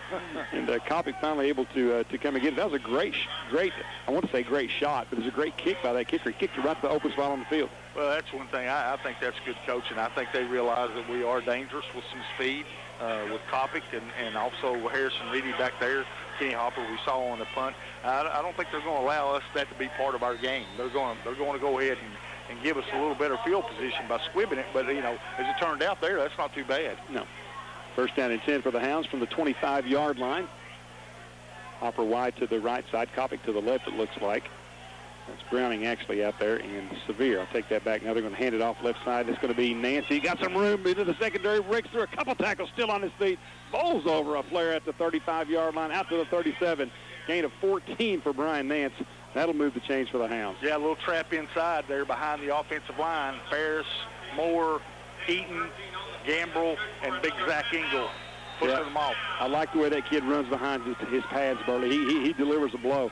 Handoff left side. That's going to be Kopic. He runs through a couple tackles on the line of scrimmage. Good gainer again, about 10 yards for Kopic off the left side. Well, we've seen something we liked on that left side because we're running little quick traps in there. But again, you know, the guys that don't get enough credit are them big offensive linemen. You know, you don't read about them in the paper, but they just knocked them off the football right there. Alec Gamble out there leading the charge on that play there, Burley. Taylor works out of the gun, wide outs to both sides. Field spread for the Hounds, slot to the right side as well. Taylor sets up, throws it out to the left side. The Hopper incomplete. Bad pass that time by Corey. That one got away from him just a bit. They were giving a pretty good buffer there on Hopper. Had he been able to make the catch, Burley, it was about a 5-yard gain. And if they miss, they may have went to the house. Yeah, it was. You know, he'd like to have that one back. And again, I don't know if Kenny might have got off a little bit late right there. That's hard to tell. That's all timing and those things. Most of the times they work, but once in a while they don't. But now later in the game, I'll tell you what's going to happen over there is a stop and go. Yeah, we used to call that the old button hook and go down to South Ward. Take it down in 10, pitch out right side. They're going to give it to Kopic. He runs into a mass of humanity and stacked up right at the line. No gain at all. That play didn't have a chance from the start. Kopic lucky to get back to the line of scrimmage, so 3rd and long now facing Corbin. Ball resting right, well, the nose of the football just shy of the 50. Well, we talked about conditioning in this football game, David. It may boil down to that. The team that's, you know, gets tired, but Corbin actually moving the football very well till the last 2 plays. But again, you know, Southwest's going to force you to throw the football. They got them stacked up in there pretty good. 2 wide outs to the right. That is Severe and Browning. Back to the left side is Hopper. Taylor takes it, looks, sets up, fires for Hopper. It's going to be intercepted. Picked and headed the other way. The Pulaski Southwestern, nice catch that time. He read that perfectly. He stepped right in front of Hopper. That's Danny Butt, number 15, Pulaski Southwestern with the first turnover of the game. Yeah, Corey's got to look that one off a little bit. He stared him down pretty good, and again, you know, you live by that throw, you die by it sometimes, but it's what's kept us in the game to this point. I like the fact that we're throwing it a little bit. Well, 1st and 10 now for Southwestern at the Corbin 35-yard line. The defense called upon to make a big stop. Southwestern did so earlier in the game, so let's see if Corbin can answer here. First big break of the second half here, turnover by Corbin. Really well played there by the defensive back. Pruitt working out of the shotgun, takes the snap, sets up the throw. Chased out of the pocket, sets up the screen to the left side. They get it off to Doan. He's got some room, turns the corner. He's still on his feet, breaks a couple tackles, spinning free all the way down to the 15-yard line. Well-designed play, and Doan doing a good job early of following his blockers. Yeah, that's what I say. You get him in space, he's very dangerous. And I think that's what Southwest has come out here in the second half and said we got to do. We got to get them in space a little bit. If you look at Corbin, they're huge up front. They got Big Hampton in there and Harley Lambert, and them linebackers not small kids either. And they're going to try to get Doan in space here as the game goes on. First down and 10 from the 15. Pruitt working out the shotgun again. He's been under center most of the night. Now he's going to move back into the gun. Handoff right side. Doan trying to get around the corner, being chased by Anderson. Dalton did a good job, tracks him down from behind. And I don't know who that corner was over there, Burley, but he did a nice job of coming up and pushing him back in. Actually, that's William Reedy on that outside over there. William, I love the way he plays. He just goes out and plays football. It's never about him. It's about the team, and I really like the way he plays. And he did a good job turning him in right there. Yeah, he herded him right back to Anderson. So second down now and about 8 for Southwestern, working from the Corbin 13-yard line. 9:40 to go in the third. We're tied at 7. Corbin had a nice drive going and then stalled on an errant pass. Then a pickoff on a 3rd and long has set Pulaski County up in Corbin territory. I keep calling them Pulaski. I should say Southwestern, I guess. Pruitt moves up under center. We squats down under that center. Handoff straight up. We got no room at all. Hit and stacked up, drops right at the line is number 2, Jordan Doan. 3rd and long now. Great hit by Dalton Anderson that time. He came on a blitz. Coach Greer don't blitz a lot, but he did that time and made a nice hit. Anderson, that is, made a nice hit. Hey, Anderson played a nice game last week, Burley. He's steady. It's really came into his own. I think the way you describe him, he's steady. You know, just a steady football player. And, you know, parents or grandpa or somebody or some relative, I should say, might not like that thing, but let me tell you something. Steady football players win football games. Pruitt moves up under center. 3rd down and 7 from the Corbin 13, maybe the 12. Pruitt back to throw. Sets up. Chase throws a ground ball right in the middle of the field as he is hammered from behind to the turf. Brings up 4th down and 7. And it looks like the field goal team coming onto the again, Dalton Anderson in on the play. I tell you, he's been one of our better football players this year. He really has. Very steady, always in the right place. Got a big interception last week. Makes 2 plays in a row right there. I think Patrick Edwards is going to be the...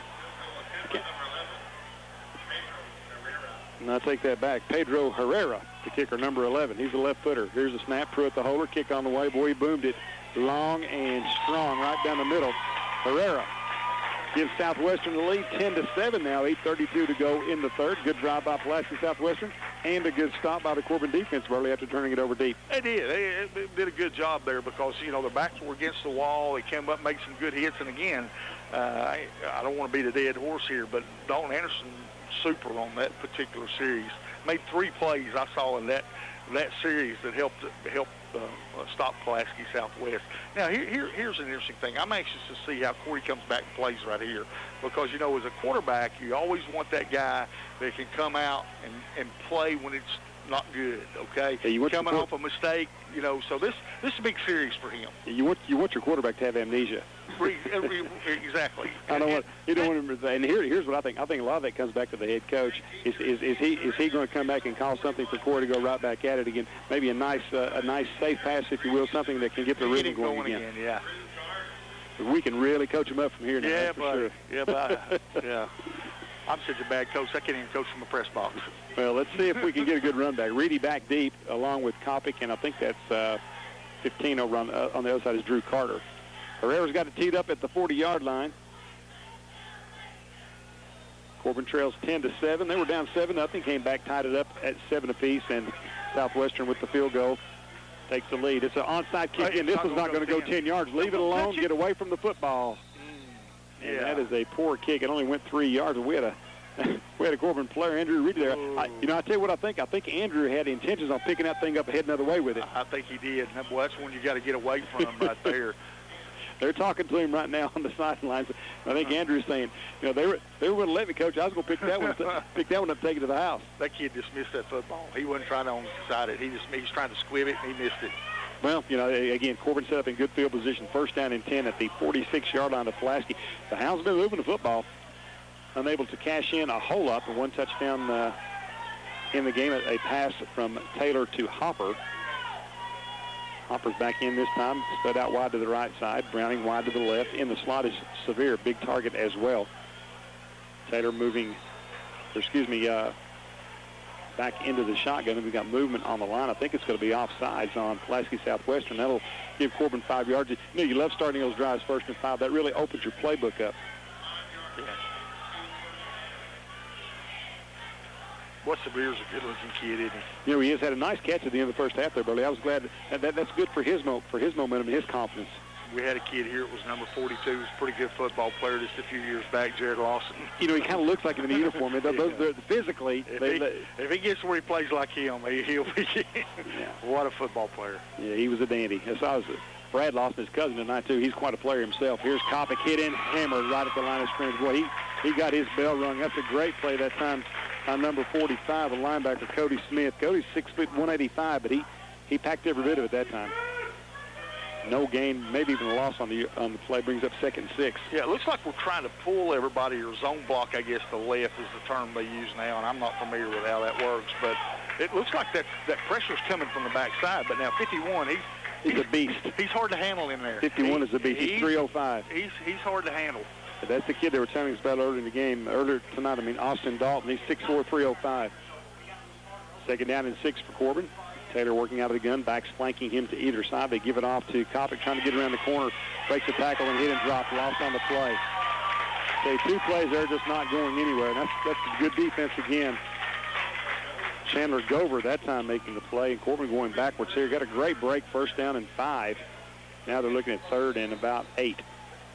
We're trying to get outside, and they're flying that end up. And when they do, we're trying to make that cut, and we're not able to knock them off the ball on this particular series. Well, again, but they've done a good job in there, pretty good job tonight. Been able to move it at times, but not on this series. Hopper wide to the left side. He's matched up over there one-on-one with Zach Coggins, pretty good athlete over there as well. Taylor back to throw. They set up the screen to Kopic, and they read it perfectly. He's hit and dropped. Corbin going backwards in this series. And I think they've pretty much figured out that 41 is going to handle us a lot of times. They've got people all over him. So Corbin squanders at 1st down and 5 at the 40-yard line of Southwestern. Are going to have to kick it away here. That was just a quick screen out here to the right side, David. And if you're going to throw those, you got to block. And we didn't block. We let people run right by us. Kyle Nall back deep, standing at his 20. Taylor can get this one over his head. They're not really respecting Corey. He can put some distance on that thing when he wants to. Here's a snap. Taylor steps into it, lets it go. Low end over end kick. Nall's going to let it bounce. This is going to roll down towards the end zone. The Corbin's going to track it down. Rasmus down there, saves it, touches it down at the 1-yard line. Great play by Rasmus. Boy, it was. I'm telling you, that was just heads up and good effort. That was an effort play by Saylor. Outstanding. But you can see the play developing. Rasmus never let up, and the ball bounded forward on the with the rugby-style kick. It was like he was the only guy on the field that knew what he was going to do. Well, what I didn't know, it looked like his momentum carried him into the end zone, but evidently if you touch it down outside of the end zone, it's down there, because he did roll with the ball into the end zone, it looks like. You can put the ball on, it looks like about they're saying the 4-yard line on the scoreboard. I don't think it's the 4. I think it's a little closer to the 2. Pruitt moves up under center. You got to watch Doan. He's going to be a quarterback sneak. Pruitt just lowers his head, gets it out near the 5, gain of about 1.5 yards, maybe. We'll bring up 2nd down and long. If you're the Corbin defense, you really, really need to stop here without giving up the 1st down, because you're going to get the field position battle back in your favor. Yeah, this huge series right here. Don't need to let them out of there. Need to force them to punt right here and get win the field position battle. We're tied at 7. Boy, they're patient, aren't they? In the Southwest, patient. Yeah, they take the time. They're going to be very happy they'd be very happy to win this game 10-7, I believe. Pruitt up under center, leaves it off with Doan straight up the gut, runs into 4 or 5 Redhounds piled up there. A bunch of folks getting up off the bottom of that pile. 18, William Reedy's in there. Big 68 was in there, too. Is that Sima? No, it's Hampton. Hampton. Josh Hampton. He's at the bottom of that pile as well. He's a handful. Well, big down here for Corbin. 3rd down and about 7 for the Hounds. Southwestern working from their own 5-yard line. You better find number 2 right here. And what we haven't seen the quarterback run much. I have to believe that he's got some wheels. He's not ran it much. Wide outs to both sides and all to the left side. Coggins back to the right. Reedy's got him man-to-man. Doan, lone setback. They're going to turn, leave it off with Doan. He's going to be hit and dropped right in his tracks. No running room whatsoever. So Southwestern, you speak of patience, Burley. They weren't putting that ball in the air down there. They run it 3 times right into the heart of the teeth of the Corbin defense, and Corbin's going to get it back. They're sending Hopper back to the 40. Now, here's a situation where they're going to have to punt this thing to Kenny. Kenny needs to play a little bit more shallow now because it's going to be a quicker punt. He's way too deep, I think. I'm wondering why we don't have 2 guys back here right now, because you can kick away from him and still keep it in play. Coggins' kick is away. They angle to the right side. It's a tight spiral, and he just about fumbled that ball. He moved up and caught it. It dropped. The bottom dropped out of it. It was very athletic plays. He caught it on his fingertips and was hit immediately and dropped, but Hopper makes the catch right at the 40 of Southwestern. That play looked very dangerous, Burley, from the get-go. It did. He needs games. He needs games to where, because I tell you what, he misjudged that thing. He should have come on the dead run, and I'm telling you, he would have been a handful if he could have done that. And we've all done it, but you're catching fly balls or wiffle balls, whatever you want to call it, and you just misjudge those. And that time, no matter how hard he ran, he wasn't going to get to it. Yeah. And he was able to just catch it off his fingertips off the ground. And I think he was actually down because he might have been on a knee when he caught it. Big opportunity here for Corbin. 1st and 10 from the 39-yard line of Southwestern. Handoff left side. Reedy trying to get around that corner. He's got some speed. Turns the corner. He's in the secondary all the way down to the 30-yard line. Good run that time by Harrison Reedy. And let me tell you something. He went around that corner with some authority, Burley. He's got a lot of quickness. He's the quicker of the 3 Reedies. Pretty hard-nosed kid. Gain of about 9. 2nd down and a long 1 right here. Clock down to 4 minutes to go in the 3rd. We're tied at 7. No, excuse me. 10-7 Pulaski Southwestern. I apologize. Wish we were tied. Yeah. I wish we were ahead. Hounds trying to do something about that on this drive. 2nd down and we'll call it 2 from about the 30-yard line. Taylor takes it, leaves it off right side, straight up the gut. This is going to be Nance. Breaks a couple tackles, still running very hard. He's got the 1st down, keeps his feet churning all the way down to the 20-yard line. A 10-yard run by Nance, and he was hit, Burley, 2 yards deep into that run. And Brian, again, runs well behind his pads, and you've got to tackle that young man. He does. You know, I talked to Coach Haddock specifically about him last week. Wanted him to block a little better because that's his primary responsibility. But I'll tell you this, toughness is not a problem with him. He's tough enough. I've always liked that young man, and he's a very hard-nosed kid. 1st and 10 from the 20. Redhound's driving with it. Taylor takes it, fakes it, keeps it himself this time right up the middle, lowers his head and pounds it in there. Good hard run by Corey. Inside the 20 down to about the 23, maybe 24-yard line. Gain of about 3 or 4. Clock down to 3 minutes to go in the 3rd. 10-7 lead for Southwestern. Dave Cox and Burley Foley with you here. Been a good high school football game, Coach. It's a late game, but I'll tell you what, it's been moving fast. And I'm telling you, it's been a heavyweight fight. I mean, they're slugging it out there. Taylor's going to work out of the shotgun. He's got Kopic to his left, Nance to his right, Hopper wide out left, Browning wide out right. A couple of basketball players on the ends of this formation. They get it out to Hopper one-on-one. Can he make one guy miss? Spins free, is going to be hit and tackled. Nice open field tackle by Coggins out there. I tell you, that's 2 pretty good athletes going at it. That's good defense is what that is. That's how you come up and tackle people. He come up there and he broke down. He respected Kenny's speed. He didn't try to come up there and flying up there. He came up under control, had a lot of respect for him, and made the play. I still like the play, though, because you got a chance to get Hopper out there one-on-one, and if that guy misses, it's a foot race that Kenny's probably going to win down that sideline. It's going to be an up and out. That's what it's going to be here at some point. Maybe right here on 3rd down and 7. Well within Cannonew's range of a tying field goal here if Corbin doesn't pick up the 1st down, I believe.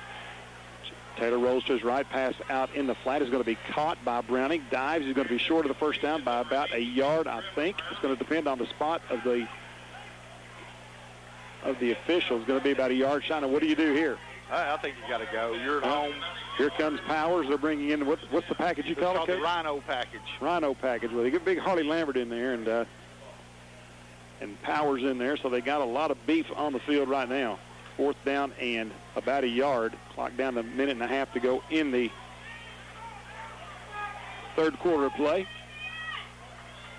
Biggest play of the game for Corbin thus far. Taylor turns, leaves it off with Powers. He dives in, first down and more. Powers just lowers his head, hurdles tackler at the line of scrimmage down near the 5-yard line. So Powers, his first carry of the night, Burley, is a big one. It is. He don't run it a lot, David, but he runs it at crucial times. He's our guy that we go to for first downs, and he was able to make that happen. I'll tell you what, he can give Kobe Simon a little pat on the helmet as he went by. You and I could have picked up that first down. I like this Simon kid. I like the way he plays. He's strong. He's physical. He's not the quickest kid in the world, but he's not the slowest one either. I mean, he moves pretty good for a lineman. I don't know that young man. Obviously, we know the Simon family. We've got a lot of great friends in that family. Simon's lined up in the front of the eye right now. Big package again. This time, Kopic starts off the left side, lowers his head, pushes the power forward, keeps his feet turning down inside the 5 to about the 2-yard line. Going to bring up second down and goal now for Corbin from about the 2.5 maybe.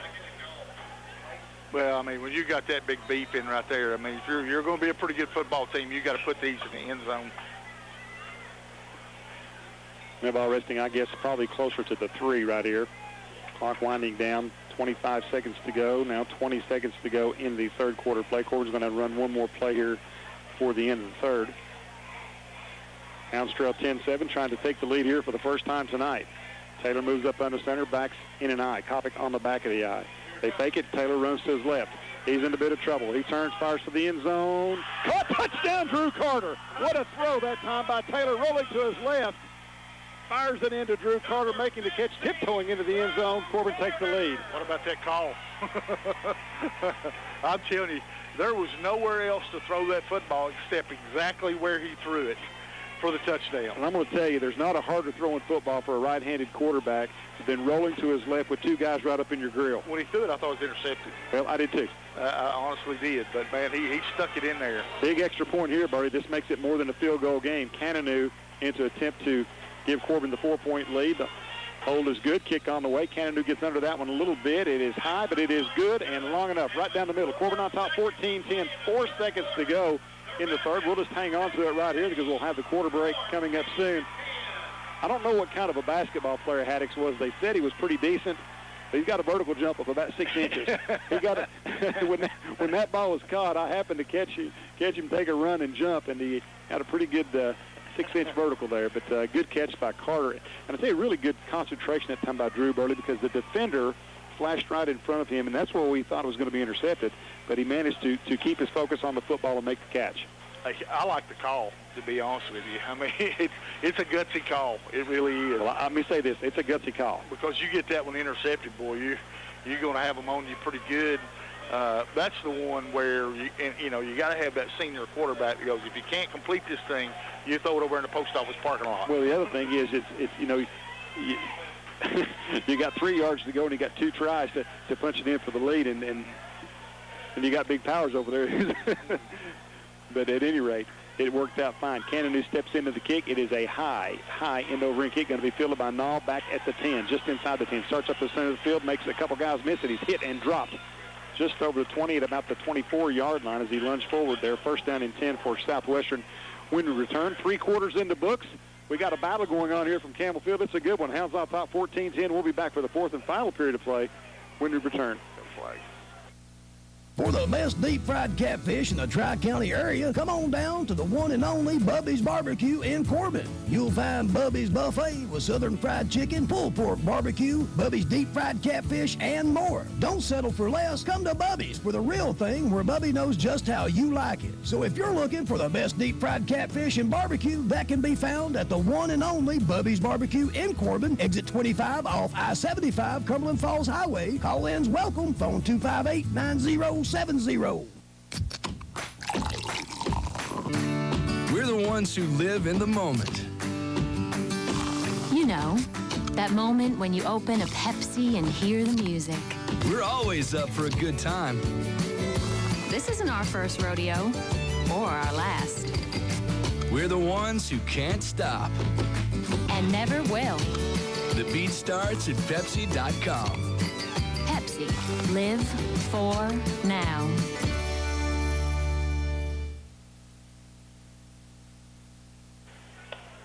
Back at Campbell Field, Dave Cox and Burley Foley with you. Just as we went to break, Coach pointed out that there was a flag thrown on the return holding against Pulaski Southwestern. That will back them up to the 15-yard line, Burley. So 1st and 10 from the 15 for Southwestern. The 20th year of the pigskin, Dave. We're supposed to get a goal right now. Yeah, there you go. Well, we need the turnover. And Pulaski not had one yet, a very well-coached team. We didn't expect them to make a lot of mistakes, but they certainly do one. See, Coach Jones down there patrolling the sidelines. He's down there on Pulaski County sidelines with that Corbin jersey on. Yeah, I think he might be lost. No, he's not lost. He's down there just down there being Coach Jones. that's where he likes to watch from. and he's got his Corbin shirt on. Pruitt moves up under center, 2 tight ends. Looks to throw, sets up, fires long across the middle. It's going to be incomplete, intercepted. Intercepted. Rasmus comes away with it. What a hit by Reedy that time. The catch was made by Nall. He got popped. The ball pops up into the air, and the diving catch by Rasmus. Let me tell you something. 2 huge plays in this game by Rasmus, Burley. He tracks down the ball at the 1-yard line down there, touches it down, and then makes the catch right there. Yes. Both of those were huge efforts. And that's why he's got to play, David. He's not blessed with a ton of ability, but I'll tell you what, he had a ton of effort then. But the play was made by Harrison Reedy. Boy, did he come. That's how he come up and hit people right there. That's how we got hit last week.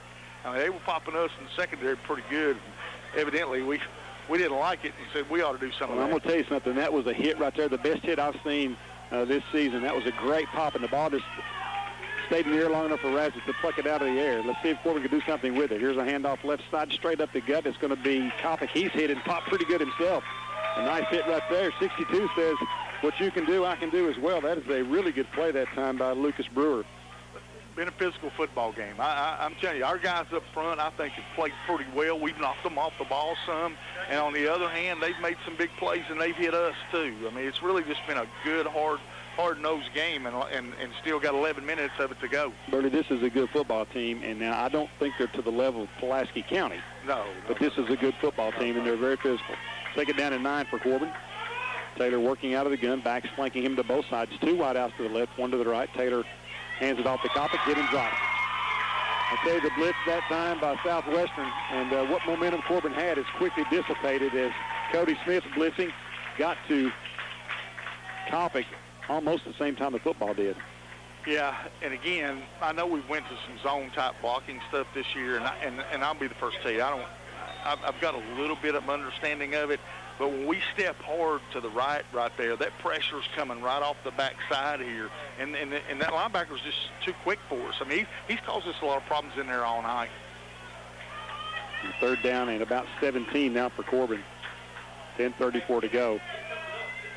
What you don't want to do is turn it over here. Here's a handoff straight up the gut. A little bit of running room there for the ball is fumbled. Big pile up right there. Flags are down as well on this near side. It looks like we had illegal. No, what happened, we had too many men on the line of scrimmage. We had both wideouts out here on the line. Well, they're waving it off. They're waving the flag off. I think Pulaski Southwestern's got the football. So at least number 15's got the football. He comes out of the pile with it. Danny Butt has it, but let's see if they say that the Corbin kid was down prior to him coming up with the ball. It's going to be 4th down. The best they can hope for Corbin is 4th down now. Nope, they say Southwestern's got it. That's a tough one there. Well, that's a terrible series of downs out there. You have all the momentum in the world, and that's twice we've done that. We just, for some reason, we just kind of lose our focus up front. Yeah, well, they made big play. I don't think that's up front. I think the back's supposed to pick that guy up. That's what's happening. Or Corey's supposed to fake that and keep it. I'm not sure. But the whole series, though, was blown up from the get-go. Yeah, it was. It was a bad series. You're exactly right about that. Well, all right, let's see if the Corbin defense can answer. 2 tight ends. It looks like they're going to run this thing again, this time straight up the gut, trying to bounce it outside. It's going to be Doan nowhere to go as Reedy wrestles him to the turf. That's Andrew Reedy, I believe. No, it's William, excuse me, with a handful. And also coming up off the bottom of the pile, is that 65, Lambert? Big Harley Lambert, he's always around the football. Nice player. I think he's played pretty good in there tonight, too. This kid, Josh Hampton. Yes, he has, Burley. That's actually who it was. It wasn't Lambert that time, was it? I don't think so. I think it was Josh Hampton. He's played very well in there. Yeah, David, I'd like to say hello to my mother tonight. I know she's not asleep yet because she stays up all night.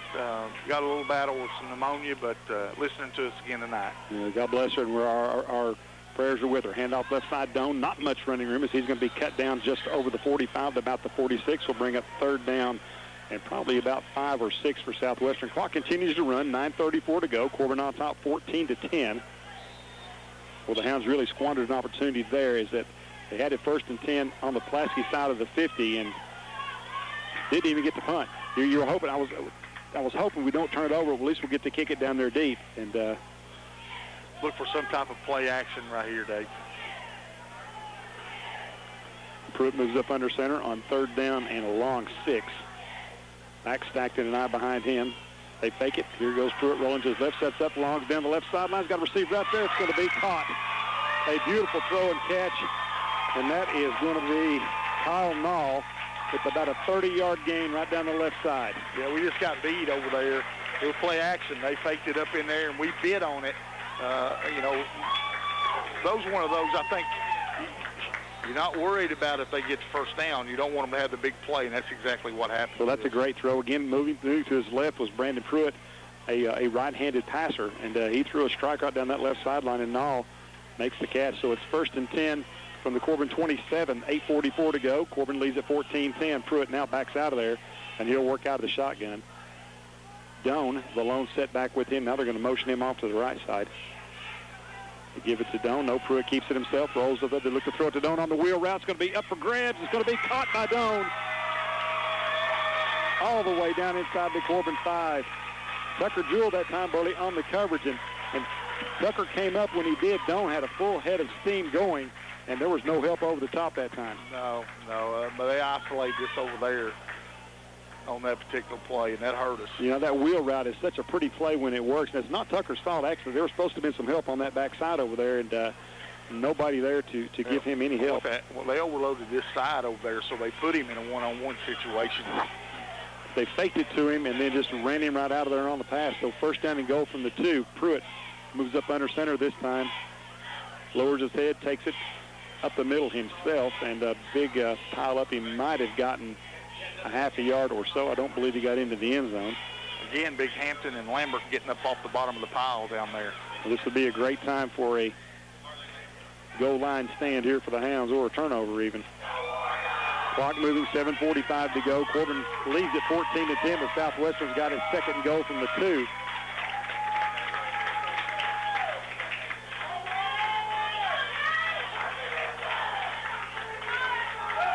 More than likely 4-down territory for Southwestern. Pruitt's going to move up under center, back stacked in the eye, Doan on the back of the eye. Pruitt, long count, takes the snap, turns, gives the first back through the fullback, lowers his head, dives forward. I don't think he got in. Not an inch. I don't think he got an inch. Well, that's a sumo wrestling match right on that line right there is all it is.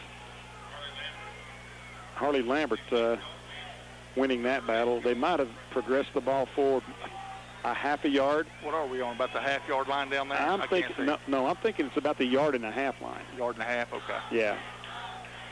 They're still saying 3rd and 2. I'm looking on this end right here where the marker's at. Pruitt moves up under center. Long count, keeps it himself, lowers his head, gets a nice surge that time, takes it forward to some. Corbin says no, Pulaski says yes. The officials haven't said anything. Lambert keeps saying no, he did not get in. No, I don't think he did. The officials got it marked. They've marked the football. They're not in yet, and the Pulaski kids don't particularly like that call, but I'll tell you what, I don't know that they moved it any based on where the spot was at. Here we go. 4th down and goal. I'm going to call it the 1.5 line, maybe the yard. It looks to be a little bit longer than a yard. We got a timeout taken by Southwestern. We're just going to hold on to it here during this break, Burley. I tell you what, 6:14 to go. This game has came right down to the wire thus far. It's been a good one. It has, and I'm telling you, Pulaski hadn't backed down. Now, you know, they had a chance to fold their tent here we get that score and then get a turnover, or not a turnover, but get the momentum back with field position, and hey, they come back right back, hit us right in the mouth, and here they are at the 1-yard line. Well, they're not a quick strike offensive team, very patient and a good football team, but the difference right now in this game was the Corbin turnover, not being able to punt on 4th down and get them down there on their end of the field, force them to go the length of the field, us with a 4-point lead. Instead, we shorten the field for them, and they're able to get down there and have an opportunity to score right now. Yeah, I'm not so sure we might not have went for it down there anyway, but again, you're right. The analogy's right. I think so. But again, a lot of big plays in this game. It's been a very entertaining high school game. Both teams have played well, and I know it's a cliche, but you hate to see either team lose. They both played well. They both played hard, that's for sure. Yeah, it's been a hard-fought game. A couple of turnovers for Corbin has put them behind the 8 ball just a bit. Here we go. Pruitt's got him at the line. One back behind him is Doan. Pruitt takes it. Quarterback sneak off the right side. He's in this time. Well, no. There it is. Touchdown call finally. Yeah, he got it in. This time he lowered his head, went right in behind.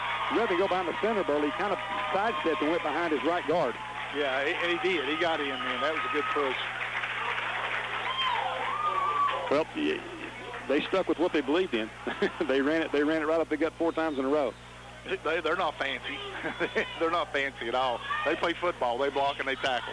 The big extra point here. This could make it a 3-point lead, and Corbin could only tie with the field goal. Still 6:09 to go in the game. Plenty of time. Herrera on to attempt the extra point. Kick on the way. He busts this one right down the middle. Good kicker right there. 17-14. 3-point lead for Pulaski Southwestern. 6:09 to go in the game. Corbin gets the football back when we return. Stick around. You're listening to Redhound Football on T107. Thinking about purchasing a new home, vacation home, or a rental property?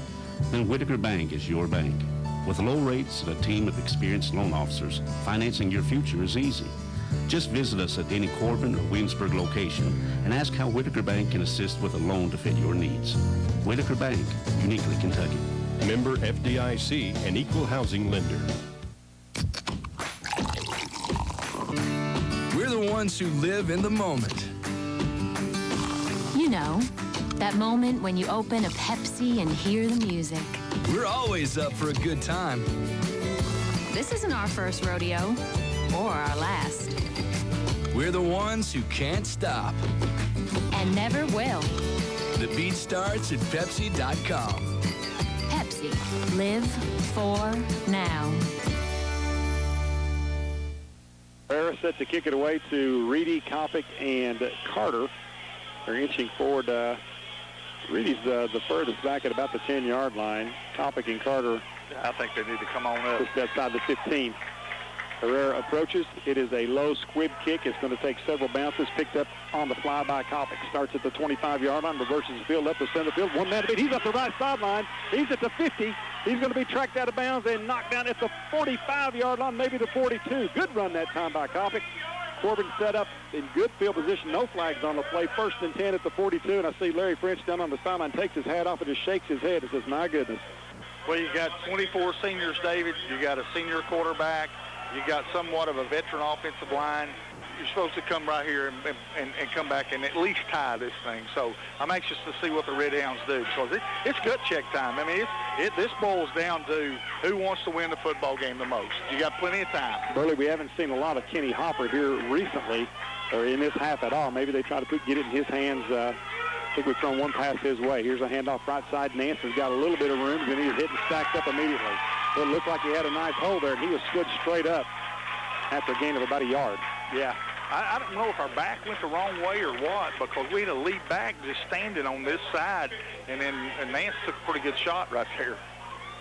Clock continues to run. 5:37 to go here in the football game. 17-14 lead for Southwestern. 2nd down and 9 now for Corbin.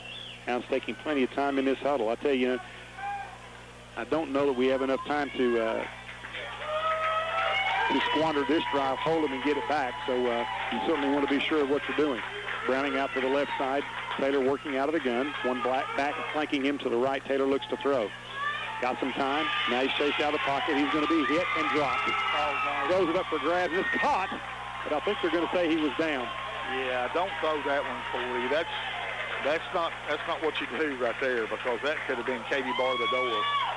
Now that's the Corey we saw last year. That one, you got to go ahead and throw that one away and live for another day. Well, it's a big defensive play for Southwestern, because the sack on Corey is going to put it all the way back at the Corbin 48. So it's third down now and about 20, 17 maybe. Yeah, it's a long way. Four down territory, clock at 5:06. They're saying keep the clock running right here now, and I believe they're probably right about that. Yeah, I'm sure they're right about it. Because Corey was tackled. Taylor working out of the gun, back to throw. Here comes the blitz. Going to have to get rid of it. He's chased out of the left side, got some running room. He's going to have to tuck on. No, he throws long down the left side. It's going to be incomplete. Well, he had a chance at Browning back there. He had a chance to turn it up and run it as well. I don't think he would have gotten the first down, but boy, he had Browning open. And I think Browning is maybe cramped up a little bit on that left side. So fourth down and 18 now for Corbin. So punt it away here, and I think that's what you got to do.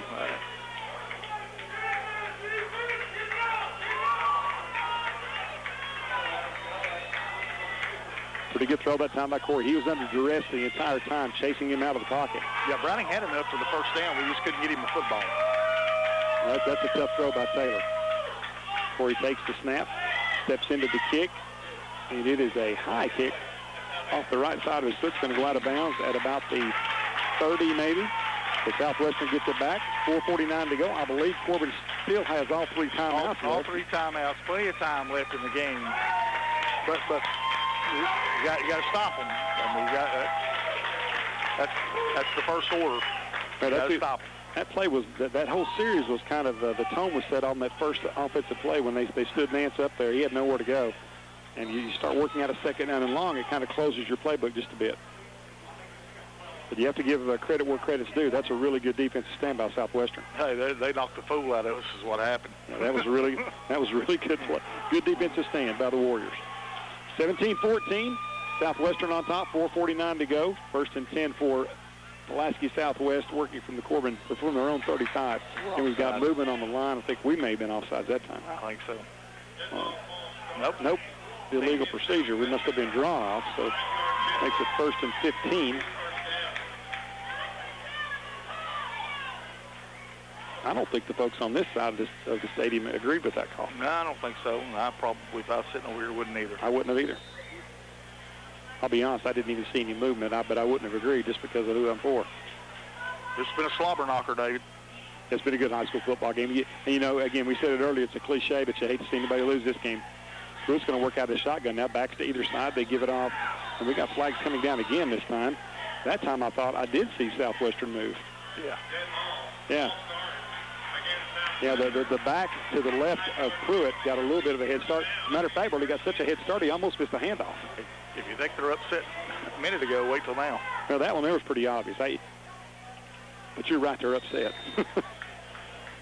First and 20. Now, if you're Corbin here, Burley, 4:48 to go. You got three timeouts left.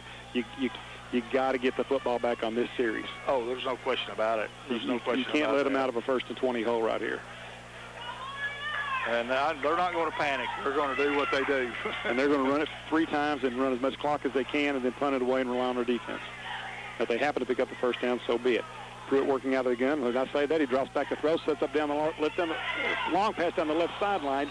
I'll get it out of my mouth in a minute. Tipped away there. Pretty good defense back there. They had two receivers in the same area. Austin O'Neill played that one very well. Yeah, he did. He was right there. I'm a little surprised at that call by Coach French. I missed that one. I thought he would pound it in there and punt it away to us and play defense. I'm surprised because it stopped the clock. Yeah. I mean, they had an opportunity to complete the pass. I think one of the receivers must have ran an incorrect route because they had two right there together. And O'Neill actually could cover them both. Rasmus was over there trying to pick up another tipped interception. Pruitt working out of the gun on second down and 20 now.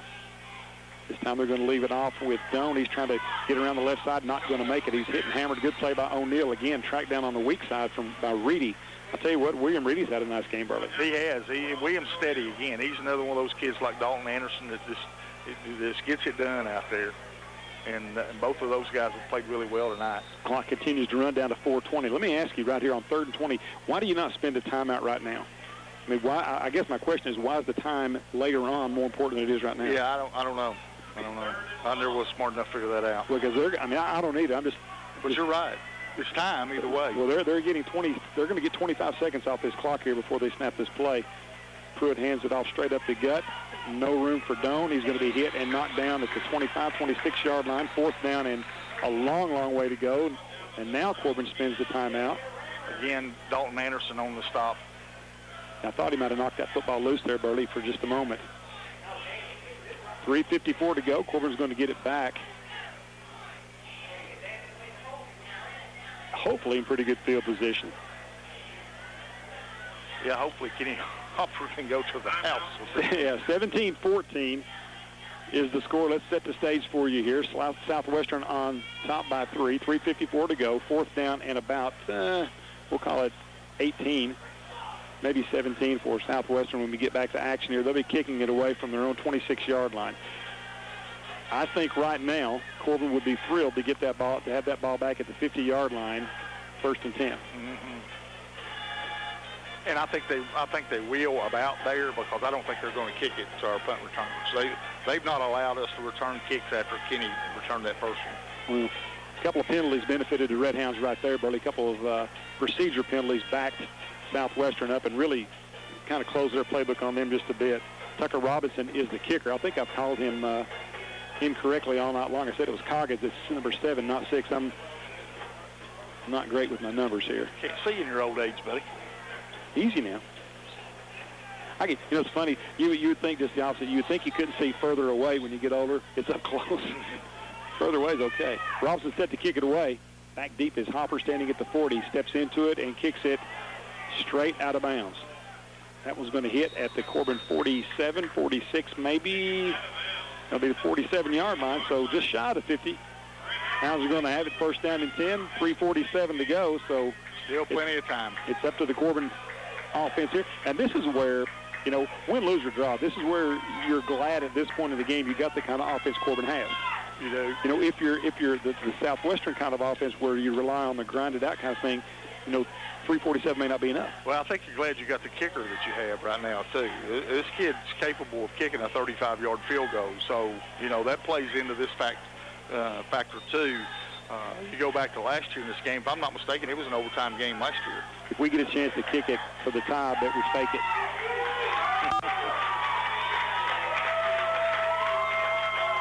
Hal Money Addicts over there may fake it.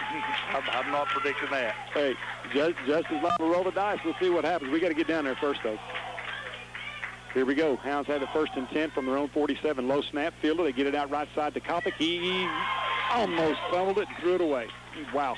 I'll tell you what, that play was a disaster from the get-go. A low snap and then a low pass, and when Kopic reached to get it, well, he flipped it up in the air and almost a deflected interception. Yeah, we had a little room there, too. That's one time if he gets it out there pretty good that we probably got a shot. Well, they were giving Kopic a big buffer. Corey actually had more time, I think, than he thought he did. Mm-hmm. But in defense of him, that last series might have shell-shocked him a little bit. Well, in defense of him, too, when you have a low snap like that, you want to get rid of it quicker because you don't know what's going on. That was just a difficult play from the get-go. Here we go. 2nd down and 10 for Corbin. The Hounds got to pick up some yardage. Corey's going to keep it himself up the right side, lowers his head, gets it over the 50, gain of about 4. We'll bring up 3rd down and 6, maybe 7. I don't know if that was the play call or not. No, I think that was a busted play. Yeah, it ended up being a decent game for what I think was a busted play. So Corbin obviously in 4-down territory. Clock down to 3:20 now. Still counting. 3:18, 3:17. 3rd down and 7 for Corbin. Ball at the 49 of Southwestern. 17-14 lead for the Warriors of Pulaski Southwestern High School. Taylor takes the snap. Dumps it out right side to Kopic.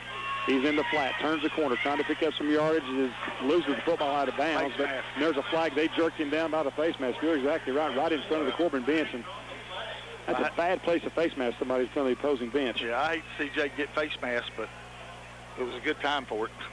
Well, I think it kind of helped the call when the ball went flying up in the stands almost. Yeah.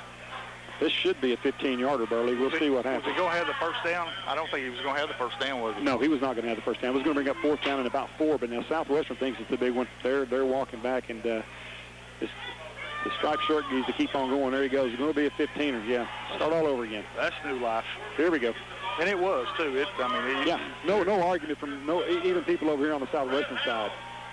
All right, Corbin's got it to the 31-yard line. First down and 10, 3 minutes exactly to go, trailing by 3. We need about 10 yards, Burley, to get in Cannonou's range, I would think.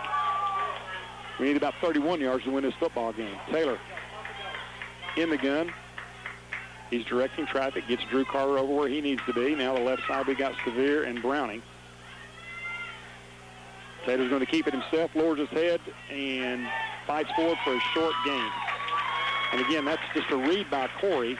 Pickup of about 2 or 3 maybe 4. They give him a pretty good spot, looks like. Yeah, second effort got him a little more there. I'll tell you what he is. He's a pretty hard runner, Burley. He's really ran hard in this game. He runs a little better than he gets credit for. 2:35 to go now. Second down and about 6 from the 27.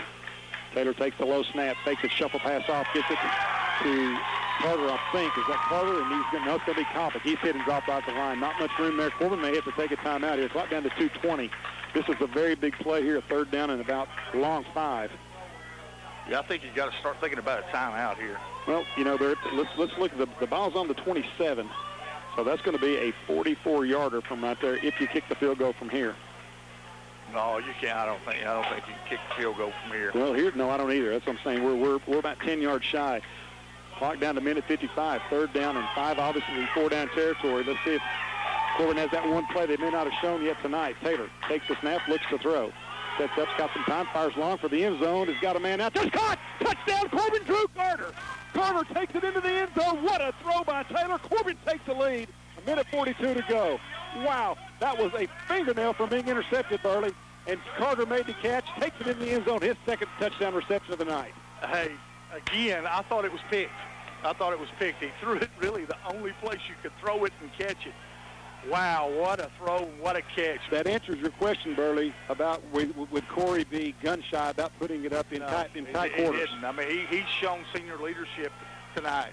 He really has. Big extra point here, Burley, is this will make it a 4-point lead. It would force Southwestern to have the touchdown. Cannonou on to attempt it. The kick is on the way. It is boomed right down the middle. No good. No. He hooked it to the left. I'm sorry.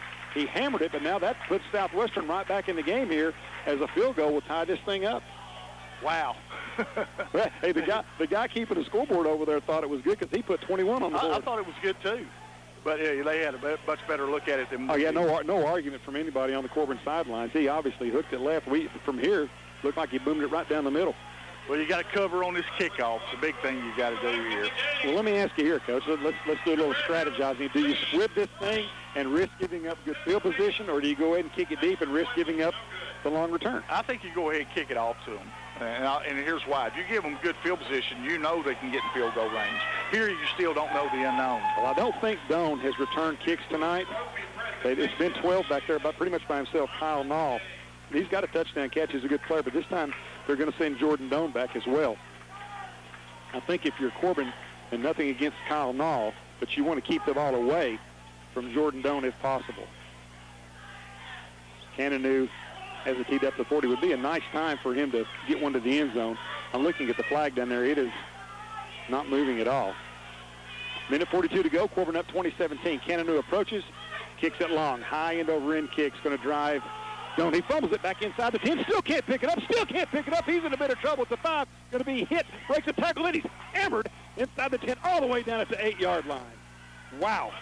That was big. Austin O'Neill, Burley, first guy down there, did not make the tackle, but he kind of blew that play up from the get-go, so a good play by O'Neill. It was. Well, the big play was he couldn't pick it up. That gave us some time to get down there because we struggled a little bit on kickoff coverage. But let me say this. If O'Neill hadn't got there when he did, he was going to be able to gather himself, and O'Neill kept him off balance enough just to be able to allow the reserves to get there.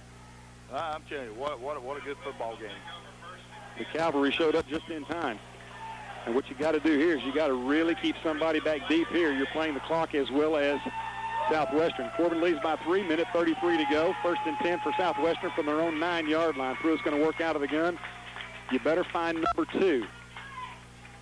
Coggins also a good receiver. He's got a touchdown catch, excuse me. Pruitt takes the snaps, pump fakes. They're trying to get the long one down the left sideline. It's up for grabs. Going to be intercepted. Reedy makes the catch, stepped in front, took it away. Corbin's going to win this one. Harrison Reedy stepped in front, took it away. It was up for grabs. And Reedy makes the interception. And I'm so glad, David, because he felt bad on that big play I know that they had there earlier. But, wow, what a big play by Harrison Reedy. Huge play. Well, I want to tell you. And they went back to the wheel route that we saw him score on earlier. The kid was open momentarily. He was. And the ball just stayed in the air, kind of hung just a little bit on Pruitt, and allowed Reedy to, Reedy was doing what he was supposed to do. He gave him a nice buffer, but the ball stayed in the air long enough for him to close and make the catch. Yeah, it floated on him a little bit, didn't it? A little better pass, we might have had a problem right there. He was throwing it from the left hash all the way to the right, or the right hash to the left sideline. So the officials talking things over here. It's going to be Corbin ball. I don't know if there was a penalty after the play, or no, I guess we're changing footballs. 1:26 to go. Now Southwestern's got 3 timeouts as well, if I'm not mistaken. So Corbin would really need to pick up a first down to salt this thing away and not have to worry about giving it back to the Warriors. Well, it looks like Corbin should win this football game, but I'm going to tell you, in time, Larry French and his staff will have a very good football team at Pulaski Southwest. They got a pretty good football team right now. Let me tell you, this has been a good game. We got flags coming down from everywhere before this play gets started. Flag, no motion. Well, no illegal substitution. Well, what we saw tonight was some senior leadership. We really did. There was 24 seniors on this team, and it was their game to lose or their game to win. And Corey Taylor, one of those, Dalton Anderson, I thought had a tremendous game tonight. William Reedy, Brady Ferris up front, along with Simon kid had a great game. Colby Simon played very good. And the Hampton kid, big kid that didn't start last week, started tonight and played very well. Coach, this thing isn't over yet, though. They're going to get the football back if we don't pick up a first down. They've got 3 timeouts to spend here. Hand off straight up the gut, holding on to the football is Kopic. They try to wrestle it away from him, and he lunges forward for a couple of yards. I'll tell you what happens sometimes in circumstances like this. They try to tackle the football, and a kid like Kopic will break it and run it on in. He'll slide off of him. I'd like to remind everybody to stay tuned for our Minuteman Press on time, on target player of the game. And there's a timeout going to be taken by Southwestern, 1:20 to go. So only 6 seconds went off the clock right there, Burley. Very well played by the Warriors. And if Corbin does not pick up a first down, they're going to get it back with maybe a minute left. Yeah, and again, but here's the difficult thing for Southwest. They don't. This is not what they do very good, is throw the football. They can throw it. It's a nice little savvy quarterback, but, it's a tough road to hoe for them. Well, I would still, if it's all the same to you, I would just as soon see Corbin bust one here and take it on in the end zone so we don't have to worry about it. I believe they've refired the grill up. Yeah, I think they have. They're going to feed. I think they feed all these teams after the game. Is that correct? I think so. And again, what a quality job, and what a great effort put on by the Corbin Varsity Club here tonight. The 20th pigskin. And they did it right, and as they always do. 1:20 to go. Corbin's got it leading 20-17, second and 15 from the 28 of Pulaski Southwestern, and they're huddled in there about as tight as they can get on that line. Taylor's going to throw it. He's rolling to his right. No, he's just going to keep it. Turns the corner, stays in bounds, tackled after a short gain. That's a good job by Corbin. Probably ran off a few extra seconds messing around there in the backfield. Down to 1:11, and Southwestern will take another timeout. If you don't get your quarterback killed. Yeah, that time they got 9 seconds off of the clock, did Corbin. Managed to pick up a couple of yards, so it's 3rd and long. I thought he was going to throw that thing. Well, let me ask you here, though, Coach. You're too close to punt, so you're going to go for it on 4th down. They're going to be able to stop the clock one more time. So on that 4th down play, does the clock stop on the change of possession? Yeah. Okay, so effectively, we're going to be able to run off what amounts to maybe 15 more seconds. So Southwestern could get this thing back with still 50, 55 seconds to go. Yeah. Well, it's not over. And I've seen this happen before, not just here on Campbell Field. Don't even say it, Coach. Yeah, no, I don't want to. I want these kids to win the football game because, again, 24 seniors, they've been together a long time. I still think they got to grow some. I do. I mean, they're again, a lot of talent, got some quickness, got some size, got some stuff. But I think they still got to grow as a football team. And if they can win this one, that'd certainly be a step in that direction. Taylor's going to work out of the shotgun on 3rd down and about 11. On the 25-yard line, Taylor takes a snap, going to keep it himself, dives into the line, cradles the football, and goes down at about the 25. We'll bring up 4th down, and another quick timeout taken, I believe. No, they may be out, Coach. This clock is continuing to run. They must be out of timeouts because this one's going to run on down here now. So maybe we miscalculated there as far as the timeouts that Southwestern had left. Yeah, he'll run it all the way down here probably and take a penalty, Sure. I would think. I absolutely would. And then they'll run one more play, and Southwestern's going to have probably 15 seconds left. Maybe the clock's down to 30 seconds now, and they're still letting it go. They're just huddled around. Corbin may take a timeout just prior to the time running out. I don't think I would. I'd take a break on, or a chance on the official just losing count. Now they stop it with 23 seconds. So I think Corbin did take the timeout. Actually, they're going to go to the bench over there and huddle up around Coach Haddix. Hounds on top, 20-17, 23 seconds to go. Been such an exciting game, Coach. I didn't even realize that we were, tomorrow an hour and a half past our bedtime. Yeah. It has been an exciting game, and for both teams. I'm going to tell you, Pulaski Southwest, tough football team. I mean, physical. Not a lot of size, not a lot of numbers, but just tough kids. Really, they're not going to be 1-9 this year. No.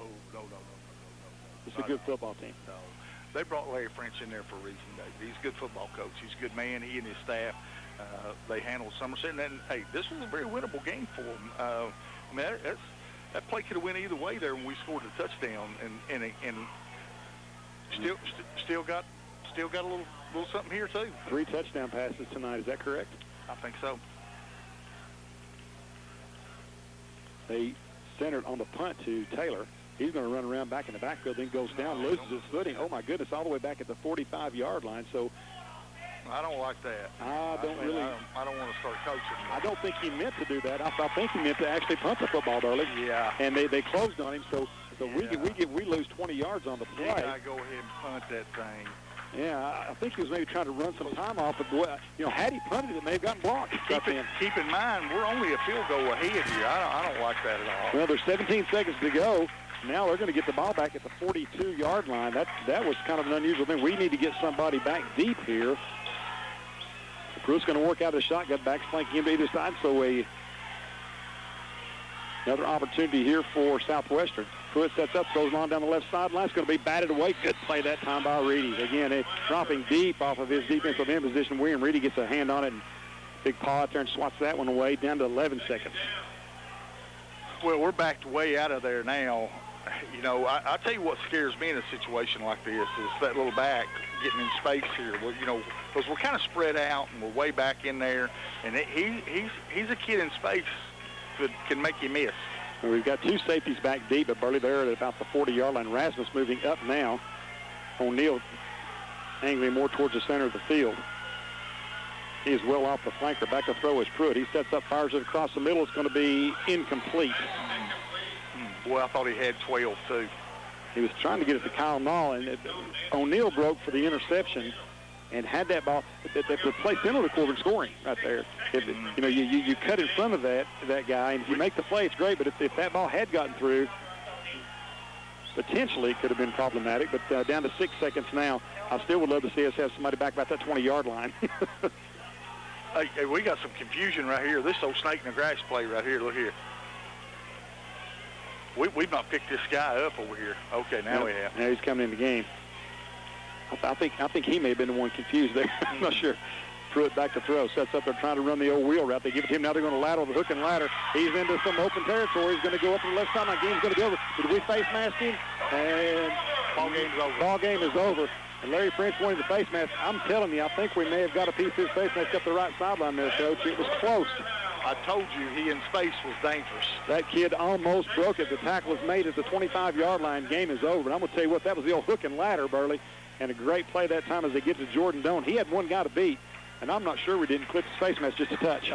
We may have got it, David, but I got to tell you, too, and I'll tell Coach Haddix this when I see him, we got to punt that football right there. That about got us. Well, that about got us. Yeah, we gave them an opportunity there. At any rate, Corbin comes out with the win, 20-17. We're going to pause, catch our breath, and we'll be back with the Minuteman on-time, on-target player of the game and also our Froyo post-game show. Stick around. We'll be right back. Cumberland Valley Electric wants to reward our members That's why we offer the Simple Saver program. Simple Saver. Save energy, help the environment, and pocket the rewards. Sign up for Simple Saver to be more energy efficient, increase the reliability of power in your community, and get cash back. Just call 1-800-305-5493 to sign up. That's 1-800-305-5493. Simple Saver. Saving energy just got more rewarding. Cumberland Valley Electric, a Touchstone Energy cooperative. For additional information, please call Cumberland Valley Electric at 1-800-513-2677 or visit our website at www.cumberlandvalley.coop. Davis Salvage and good quality